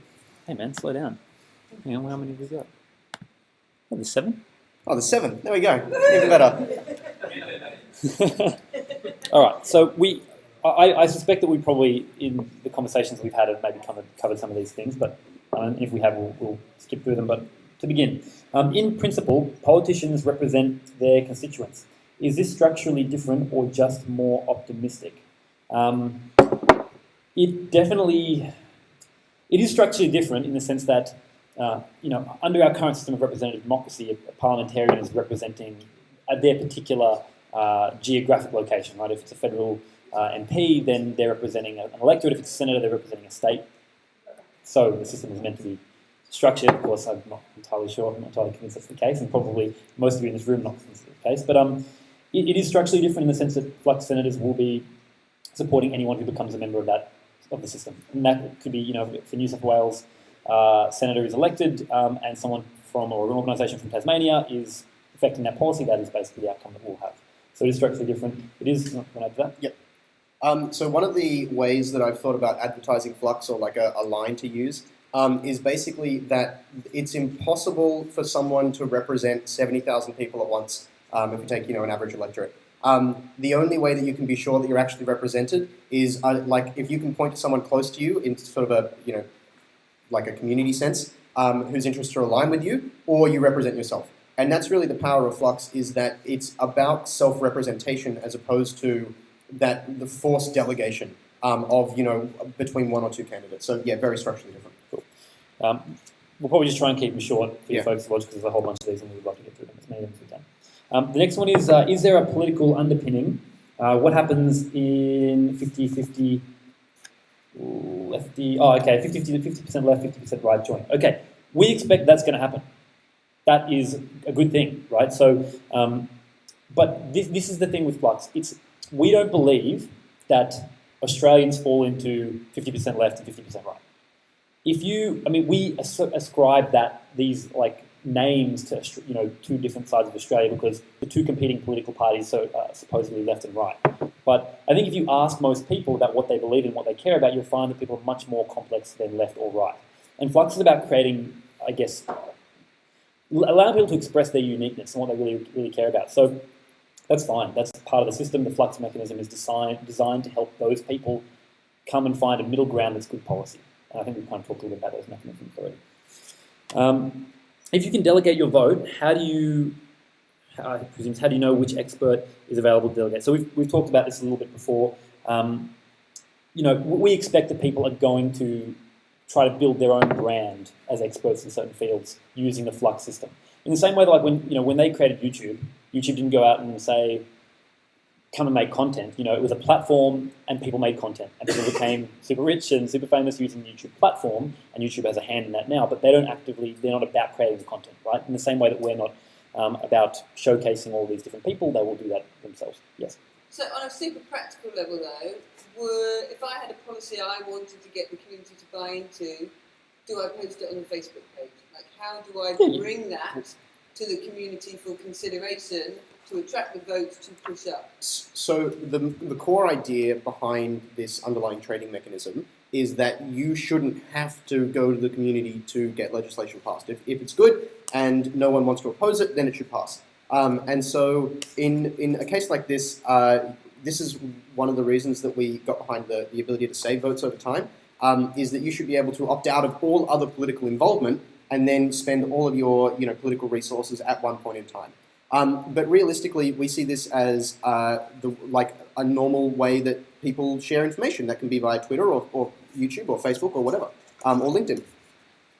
One of the things that we're playing with is that we'd like the ability to integrate with those sort of systems. So you can imagine, say you save your votes over time as default, and that gives you a collection of political points. And then people someone essentially does a Twitter campaign. You're like, hey, that's a great idea. I'm going to give you, I'm just going to tip you 20 political points over Twitter.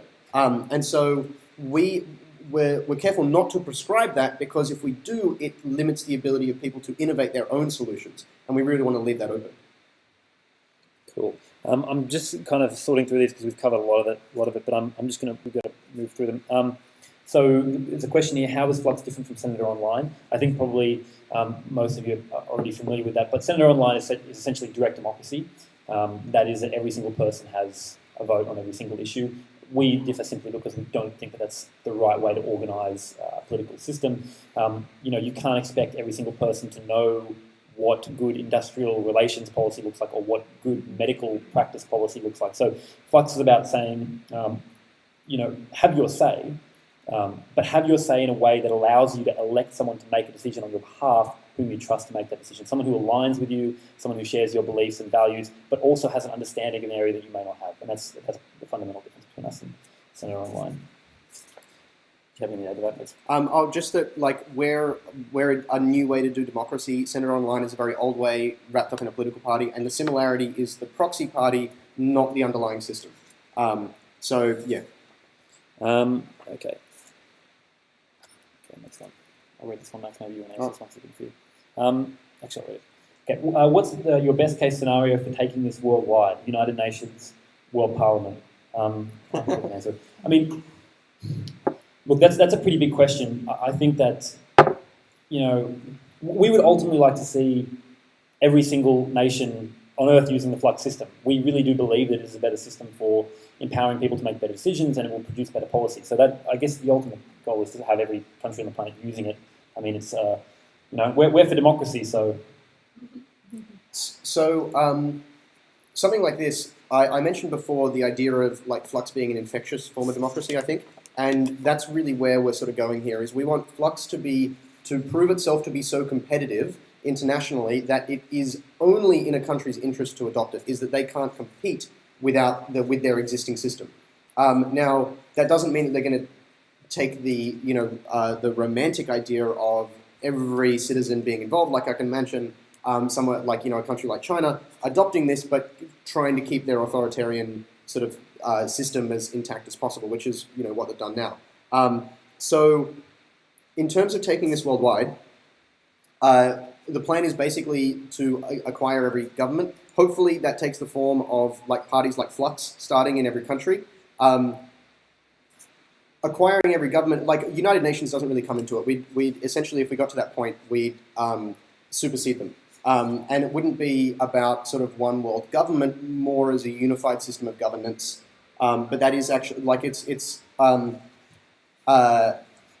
one of the features, I guess, one of the ways you can look at this is that, say, if Australia and New Zealand both had the entirety of their parliament using the Flux system, there's realistically very little difference between one country and two countries there. Is that at that point, the idea is that it's just essentially a fiction of history as opposed to a practical restriction. We do actually have a way to expand the Flux system slightly to maintain all of the properties that we have now with international politics, so that you don't get a system where a big country just comes in and takes over a little country. The next question I get you to answer as well, but I ask you as a blockchain engineer to please keep this as short as possible.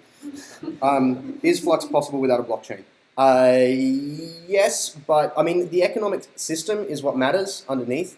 We see with companies like PayPal, they deal with hardcore economic stuff every day, and they work on a centralized database. So technically, yes, it's possible.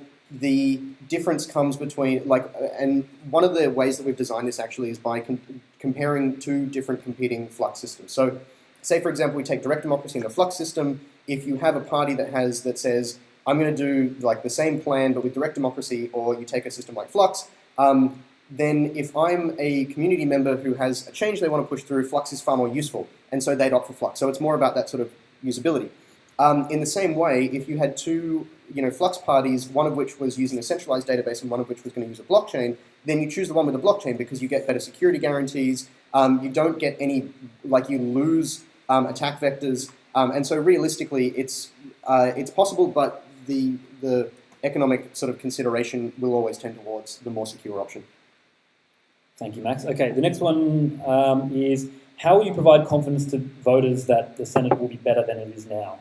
To answer this question in depth would require to essentially reiterate everything that's been said tonight, but just in short, I guess, how will we provide confidence? What we are kind of banking on here is that people will use reason, and that their reason will tell them that what we have now isn't really working, and that a model that enables regular people to enable specialists to make policy is got to be better than what we have right now. I mean, we're having a conversation about political apathy. That's what we've got in this country. We have political apathy. Doesn't that depend on our current education system, though? It does. I think that's the part that we're missing is you can give people more power, but you're not necessarily doing a good thing there if they're uneducated and they're uninformed or something. And that is a really, really good point, and I'll try and address it the best I can because it's something I thought about a lot. And education is something that's super important to me. Sorry? It is a feedback loop, right? So Flux will lead to better education because everyone agrees that education is important, first and foremost, and probably I would think everyone in this room would agree that we need more spending in education. So, and I think as a society we probably all agree that. So that's the first thing. The second thing is that Flux doesn't expect everyone, and this is the thing we talked about before, it doesn't expect everyone to vote on every issue. All we're doing is allowing people to choose who they trust on to make the issue. Like everyone's not going to have time every day to look vote on all these policies that are 500 pages long. It's just crazy. People that don't have anyone. Who do you mean you nominate? Who is this person? Who is the person? Yeah. So the person is literally any other Australian citizen who's a member of Flux. Okay. So you, for instance, it's going to be a huge group of people that would like to make decisions, but they literally do not have somebody educated or informed enough in their life to be able to put that through. And that's possible. And in that case, we suspect that there will be people who will be, I guess, popular. There will be popular people who will be in the media, they'll be on TV, and there are people who will have certain ideas about particular policy areas that people who may not have any direct connection to them will. So we may have a whole lot of uneducated people putting Steve Bolt in charge of their vote. Yeah, I'm glad you don't even know his name. That's the certain, yes. Steve on the same thing. So I feel like this is basically the same criticism as people aren't smart enough to rule themselves, which is a fair one, and one of the reasons that we, don't like the idea of direct democracy because it gives too much power to those sort of people. Now, one of the things to consider is this, and I've mentioned this several times, that Flux, the underlying mechanism is opportunity cost. Now, when you consider, say, there are, I think, two broad situations. One of them is like organized uneducated people and disorganized uneducated people. Now, if we take disorganized first, then basically they won't coordinate properly, they will diffuse their resources, they won't concentrate them, and then basically that turns into background noise. So maybe that means that just there's always a 5% no vote regardless of what the policy is. And that's sort of just a reality that we'll have to deal with. The second, though, when we're talking about organized, and so someone like Bolt, so this is where opportunity cost really comes into play. Bolt has, let's say he has 20,000 votes on every issue. So firstly, he doesn't care about a lot of issues and, he doesn't really want to use them, so he trades those away. Now he's got a concentrated thing of power in certain issues. Now, the worst he can do is, I guess there's two real avenues here. So the first is blockading someone else. That ultimately means, because of this sort of the trading system, it means that supply and demand comes into play. And that means that when more people want to participate, it makes it far more difficult to acquire those votes. And so if he's doing this in sort of from a place of bad philosophy, then in a way that if he had his way, it would be bad for Australia, if we just use that as a sort of a definition for the moment. If he was doing this, it would mean that to block someone's policy, he would have to expend a lot of resources to do that. That would ultimately deplete his resources and ruin his position. It'd go back to that background noise of essentially like spending the resources you get as soon as you get them. The second option there is that he passes bad policy. Now, this is essentially the same situation as if we had, say, a mining company come in and try and acquire a whole lot of votes and pass legislation that unfairly favored them. So firstly, in that sort of situation, that invites, so firstly, he doesn't start with all the votes, he still needs to acquire them. And because it's bad policy, there are going to be other parties who want to stop that. And so again, we have the supply and demand coming in, it means the cost of acquisition goes up, and therefore he depletes his resources. The second thing is, even if that does pass, because Flux is designed around the idea of correcting mistakes as opposed to getting everything right first time, it means that if we take an example where Flux is just the whole government for a moment, then anyone else can then propose an undo legislation that just gets rid of that. Now, then the tables are turned and he has to defend against that again. So he's still in a position of needing to expend all of his resources just to defend the bad policy he's put there. Now, even in the worst case where his, the resources that is being given from the people who delegate to him, even when that's enough to keep one bit of bad policy there, that means he's then unable to participate in anything else and put any other bad policy. So this idea of, this is one of the reasons we're so convinced that Flux can be 10 times better, is that when you have these situations where people try and put through really detrimental policy, it locks them up, or it depletes their resources, or it basically makes them unable to compete. And just, I guess, because Max talks a little bit of a technical level, just to simplify a little bit and probably just put, I guess, my own input on it.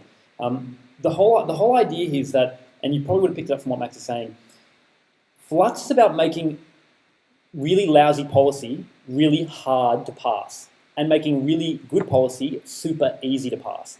Like good policy will just naturally, like people will be creating it all the time with no opposition. Whereas terrible policy, like in that example, will just, it will amount opposition. And opposition is good. And even in the event, I mean, there will be issues that will come up that will be, where a good policy is being challenged by its opponents. But that just forces the onus of the proposer of that policy to provide a better explanation so that more people are on board with it. Changing the way that campaigners work as well, because they're not necessarily campaigning a political party, they're campaigning, well, maybe it's just the general public or whoever's able to vote for Flux. Even better, they're campaigning against two particular groups that have set themselves up as the for and against. And they're either trying to get people to join their side or they're trying to convince people to come over. If they're convincing people to come over, presumably they have a good explanation, in which case, they should probably have a chance to try it. If they're convincing other people, that then, again, opportunity cost. That means those people have to withdraw from whatever they're doing over there or whoever they're supporting over there to come over. So, I mean, there's part of this is, while in these examples...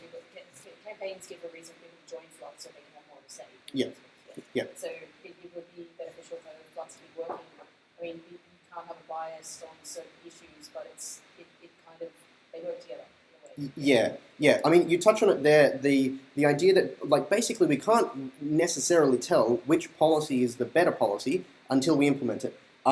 We can reason as much as we like, but, I mean, you can see the results really quickly. If you try and, take some sort of scientific concept and then just reason your way to, a breakthrough, then very rarely will that ever work. We need to be able to have things put into play to see results too, and part of that as well is then trying one side and saying, oh, that really didn't work, and they had their chance, and now people then go try another way. And those two ways may be totally different. And being able to do that faster and opening access to that is crucial to being able to get the best policy in as fast as possible. Cool, we might move on. So we'll probably just move through these ones pretty quickly. Some of them we've already kind of touched on. This one is, how many Senate quotas do you expect to achieve in all states? The election is 20 weeks away. If you look at our website, we're aiming for one senator in every state. We're not running in the territories, we're running in every state. That's our goal. Do we expect to get that? I mean, given the reforms may make that more challenging for us, but that's still our goal, and we're sticking to that. So I'll move that through quickly. Okay, this is a bit of a fun one. I better ask it. Question for the group. I'm not sure who put this one out there, but nice work. Based on the info you have now, would you vote for Flux? And for the benefit of the people at home, if you would vote for Flux, we would love for you to put your hand up. There you go. Oh, cool. Awesome. I feel good about that. That's awesome. Sorry, that's my question. No, oh, that was yours. Thanks, Zena. For anyone, The reason I asked it is, I guess I was thinking when a lot of the discussion came up about the app and those things, is that I personally, I don't think that is necessary having the app ready yet, because I think if you had a good infographic or a good video, that is enough, because the aim is to get people to vote. I didn't get to touch on it before, but there's this idea of something called explorable explanations, which if you Google that, the pages will come up. But they're basically like web pages that are incredibly interactive, that walk you through an idea step by step. So they start from a very, very basic proposition and then continually add complexity, but allow you to experiment with the explanation as you're walking through it. So that's one of the ideas that we have for the next sort of learning tool, is you start with, say, two people. This is the usual example we give. Start with two people, and there's two issues before Parliament, and you only care about one of them, and your friend only cares about another. They're changing the anthem and changing the national flag. And so instead of spreading yourself thinly and having one vote for changing the flag and one vote for changing the anthem, you can swap, and so you get two votes on the things you care about, and then overall, you can look at it as like, like the ability to engage in the things you care about, which ultimately is what's going to solve apathy, goes up. And so if we start from that and then we build that up more and more and more, then I feel like we could probably have a really convincing learning tool that shows the underlying mechanic. Also, for anyone wondering, Zena's here with a microphone because she's following us around and doing a podcast. So anyway, thanks to her for that. Okay. Sorry, can I ask a quick question Yep. on the user mechanics as you're talking about that? So am I correct in understanding that as a member, I can make a vote, or I can store that token for myself, or I can allocate it? So I can create a store of tokens that I can use for a particular issue? Um, So those are three options. So the technical side of that is so you can delegate it away and there's constant there. You keep it, it's constant. But if you save it, what you've actually got to do is, because vote tokens expire, you have to trade it for some sort of underlying token this is the political points, some underlying token that doesn't expire. And then you can hold those. But that is an interaction with the marketplace that influences supply and demand, etc. And then when you want to go back the other way, you then have to participate in the same way. So if we didn't do that, if everyone could just save their votes and then use them one for one on another issue, then something like gay marriage comes up, and suddenly we have 300 million people voting when there's only 15 million voters or whatever else. And so by engaging with that idea of supply and demand, it firstly, again, uses opportunity cost, because the more people who are trying to participate, the higher the cost of participating, essentially, and therefore the less you can participate in other issues. That's really the underlying mechanism. That's how this sort of allocation system works. And from a philosophical point of view, this is actually quite useful, because it means that we're not dictating anything. We're not answering the question who should rule in the same way that many other forms of democracy do. It's just it's an emergent property from the way that every individual interacts with the system, if that makes sense. How does that not turn into money to buy votes? So that problem exists whether or not we have some sort of trading mechanism. Ultimately, when it comes down to money can buy votes, firstly, it's going to be against the rules. And so because we're a central authority, we can essentially say you're banned because you tried to do this. Realistically, if you were trying to push through bad legislation and you wanted to approach people and acquire their votes, then you need to go to a lot of people to do that. And that means that it's very loud. It means which is the opposite of what it is now. Now, if you wanted to do that, you make a one-time donation to the right political member to help them get elected, or a dispersion of candidates who will help your policy pass.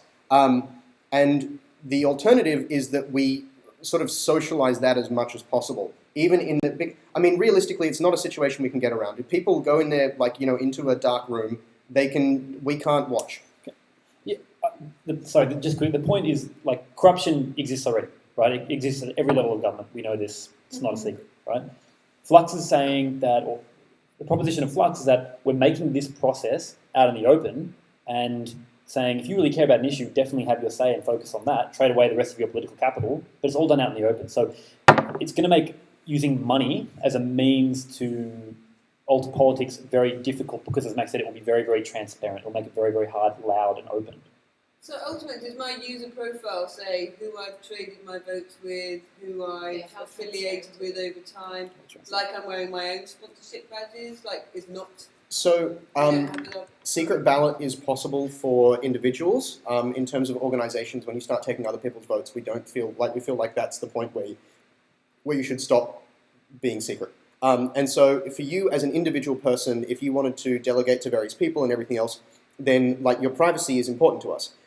If you're on the level of, if you've got 100,000 people behind you supporting you, then no, you don't get to hide away then. We want to make that as public as possible. There are some technical challenges and ways that people can try and get around that. Any system where you can send votes to another person is somewhat open to that at some point. But the entire voting record, including the to see transactions of votes between people, that is still out in the open. And so that allows for a whole level of analysis that's totally not possible now.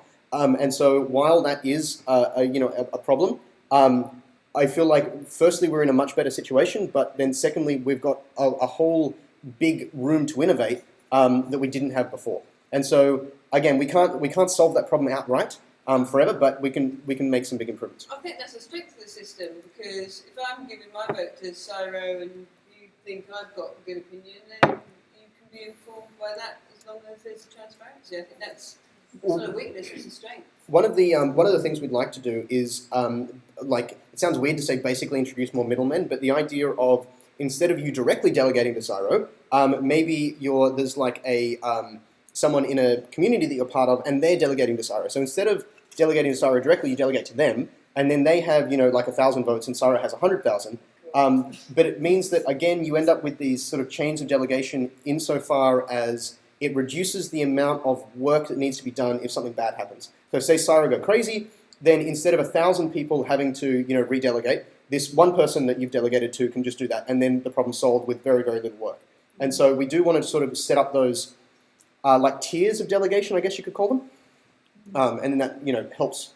That was actually one of the things that came out of liquid democracy, is liquid democracy lends itself very well to that sort of model. Because you kind of end up then with your own cabinet, essentially. You go like, here's the medical expert, here's, to your analogies earlier, here's the guy who knows about sustainability, because you were saying it's in the network and the capacity and the strength of the network. So what if you've got no one who knows about law? Of course, you have to go to the one guy who's going to kind of post it from home degree because he's the only legal rep in the network. So this actually brings up an interesting point, because you mentioned the idea of your own cabinet. And one of the things we want to work away from is one person being in charge of a whole area, right? Because there's way more than one trained scientist who wants to have an impact on environmental science, for example. Now, the way that I would put this is that we try and empower the people who are comparatively best for that issue at that time. And that can involve many, many, many experts, especially with something like climate change, where you can't deal with, like, one bill is not going to solve that. You're going to need, lots. They're going to have to deal with the specifics of industry, with the specifics of environment, etc. And you don't want one person overseeing all of that. You want to enable a whole lot more autonomy. Firstly, because there are a whole lot of people who want to do it, and so you don't want them to be disenfranchised. But you also then have a far greater benefit by not being so dictatorial. Adam? Were you alluding to the fact that you individually each have your own cabinet, or you Flux have a cabinet? I guess a little bit of both. I mean, if you want to roll up and you're going to, and again, it comes back to having used the interface, you want to scroll through. So I think universal healthcare is really important, but I don't know any doctors. Yep. So I'm going to scroll through the network. Who looks like they might be good? Well, if the AMA's there, great. If they're not, what do? Just pick someone's got a GP after their name. So no, not a fixed cabinet, but you're naturally going to get organisations that are kind of, I trust you, I want a voice, can you just deal with the detail, please? And that will be... I think that was the only thing I wanted to explore there, was maybe the difference that, I don't know, actually, you were jumping to the fact that it was out, like, almost a cabinet. Yeah, no, it's not a fix, it's mobile, but you also, when you're planning your network, you're going to need to plan the spread of expertise to cover the breadth of the issues. Otherwise, you'll have no voice at all on social. You'll have no voice on whatever that other thing is. And so there is an element of curating the network to ensure that we're making good policy, supporting good policy. It's one of those things. I mean, my idea for this, and Max talked about, having obviously, you're not going to have one environmental scientist, right? You can have a whole bunch of different people.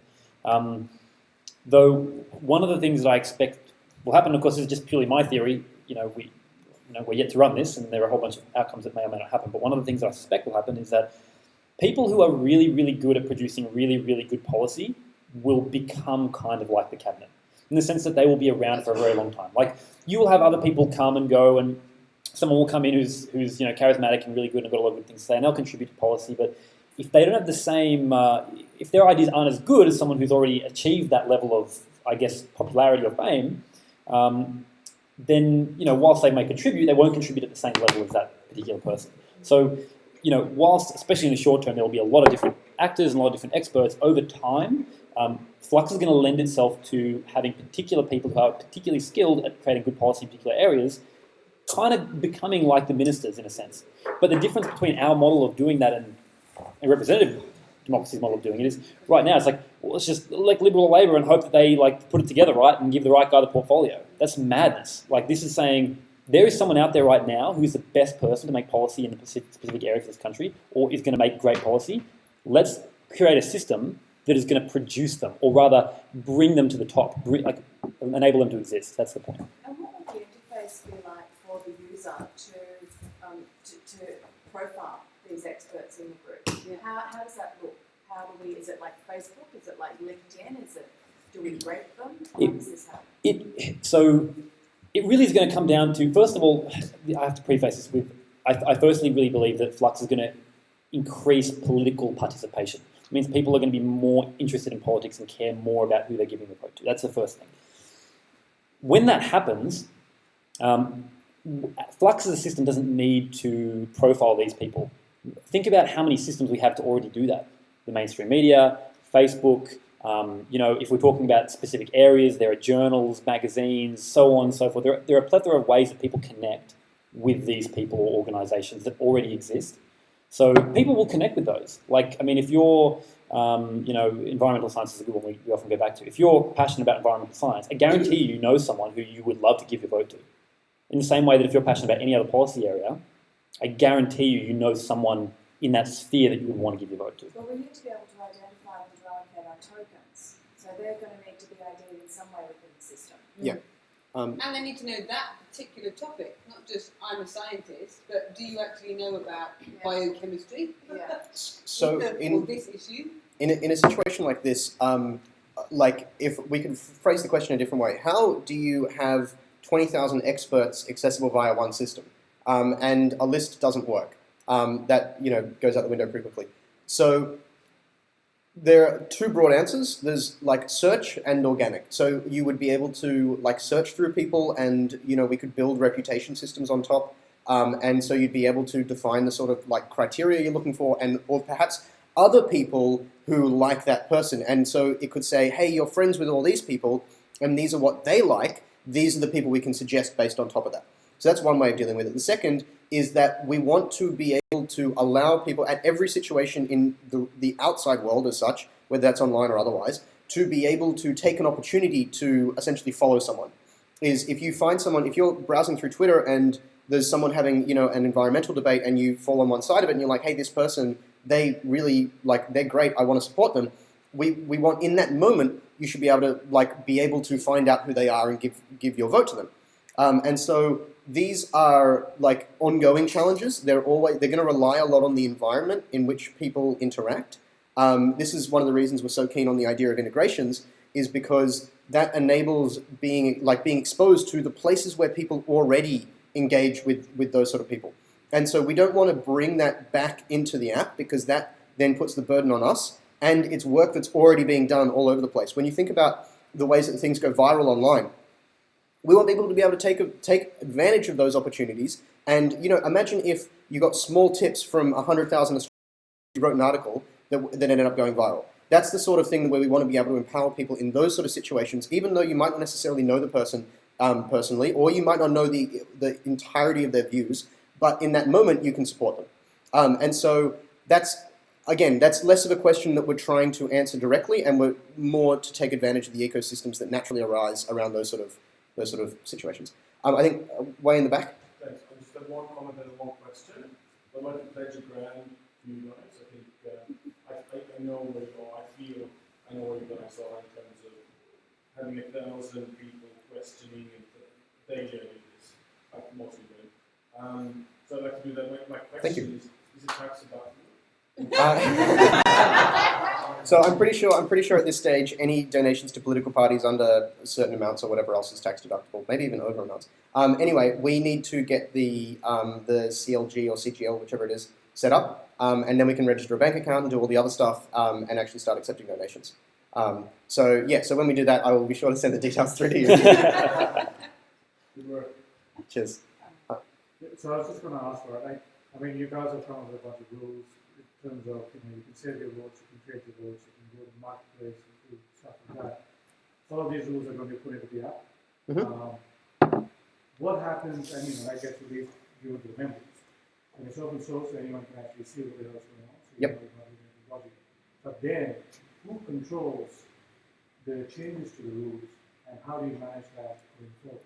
So, this is an interesting question, and I presume because we're, at least somewhat of a technical audience, that, for example, Bitcoin is having this exact problem now, is that there's, a capacity issue, and there are competing ideas of how to go forward, and no one knows how to do it. So the first way, I actually wrote a blog post back in June where I suggested the Flux system as a solution to this problem. And it would be, because Bitcoin is, in this case, an ecosystem that has many different areas of different expertise. There are different interests that operate on a diverse set of issues as opposed to one thing in general. How are we going to deal with it? So in the limit, then I think that we would, like, it would be in the same way that we'd run the party on Flux, we would then also make, like, the ability to change rules based on that as well. Probably with a cooldown period so that we don't end up with crazy protocol changes straight away. For the minute, and probably for the next 5 years or so, we'll deal with that in a far more centralized way because of when you're young, when you're fledgling, you don't want to have malicious actors to come in and try and take over. So while we're still susceptible to that, then we'll probably do it in a more centralized way, akin to Ethereum, if the comparison is. But then how do you know that's actually going to change? Reasonably well recognized, people are okay. The party is centralized the power, how do you actually know how would it be decentralized? So if we don't, and it is at the point where 14 million people are like, hey, you should probably decentralize this now, then we destroy our entire reputation, and then Flux 2.0 comes up, and competes with us in the next election, and because our reputation's destroyed, we don't get elected. So that's not a great answer. Like, realistically, it'd be nice if it was, a bit tighter, but it's definitely not in our interest to do that, but it does give us the ability to, for lack of a better term, to cock up. As in, we could put ourselves in that position by making bad decisions. And so there's a bit of a risk there to try and balance.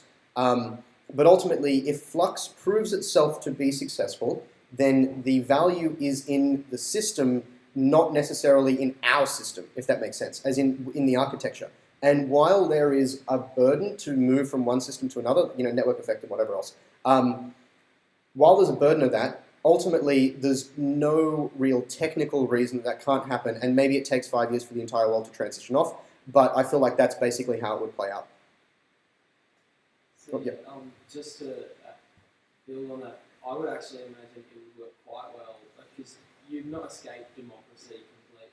I mean, you're still being voted into power, presumably for years. Yep.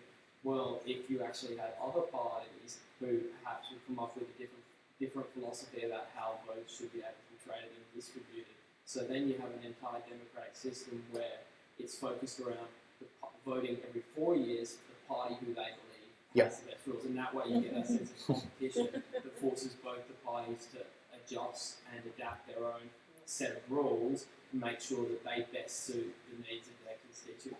So I think two things I want to say there. So the first is absolutely, that's one of the things that we're excited about, is that if we can convince or show the world that you don't have to stick to the tenets of democracy that we've had for the past 2,500 years, then people are going to get more innovative and they're going to try new systems, and that's great. So if we fail, then someone else is going to have the next best idea where they actually can succeed where we failed. So that's the first thing. The second is that Flux is designed around one core idea especially, and that is the ability to correct mistakes is the most important thing. Perhaps more technically, not destroying mistakes as opposed to correcting them, but same sort of deal. This means that, firstly, if Flux is bad for humanity, then it should destroy itself. It should, naturally say, hey, I'll get rid of myself. But then secondly, if someone comes up with a better way of doing things, then, and especially if in 5 years' time we can transition into a self-governance or a system of self-governance where we, like within the party where we use Flux, then those alterations should, the path of least resistance is to come through the Flux party and change itself as opposed to start a new party. And so because we're based around the idea of correcting mistakes, if someone does come up with a better system, then it's rational that we'd adopt it. But otherwise, if we don't, then someone else is going to have a competitive advantage and get the jump on us. Yeah, I've got that. Should we go back to the cards? Yeah, I think actually we've pretty much, there's a few we haven't covered, but we've basically answered everything on them. The only one here that hasn't really been answered would be this one here. So, and that is, how does the Flux blockchain protect against incursion from a 51% attack? What's the validation process like with regards to the reward system of payment, Bitcoin mining? Okay, so Flux doesn't have its own blockchain. Primarily that's because to have a secure blockchain you need an economic system working there and a system of mining and all of that sort of thing. So we don't have our own blockchain, we bootstrap off other blockchains. At the moment, the plan is to simultaneously run on both the Bitcoin and Ethereum blockchains. This will take the form of, sorry, I'm going to get technical here. So having byte strings in null data in Bitcoin transactions, and then having a light Bitcoin chain on the Ethereum blockchain, which is used for not just us, but like, for example, cross-chain exchange and everything else. You can then use that to prove the Bitcoin transaction and then load that into a smart contract on the Ethereum chain that evaluates the vote. So we can run simultaneously on two different blockchains, which is great for disaster recovery. And we don't have to answer those hard questions about how do you incentivize people to mine and secure the chain and things like that. We can totally just bootstrap it. Cool. I think it probably is good. Does anyone have? I mean, it's just hit 9. Yeah, it is getting a bit late. Yeah. So yeah, maybe even if people do have questions, come talk to us in private. We'll wrap up everything else now. But thank you so much, everyone, for coming. This was fantastic. Definitely exceeded our expectations. Thank you all. So, thank you. Cool. Should we leave the streams on just for? Oh well, I guess no. There's no reason there, is there? There really isn't.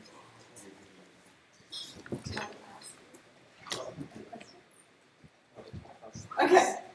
To those of you online, thank you so much for watching. We're closing the stream now. Cheers. Goodbye. So,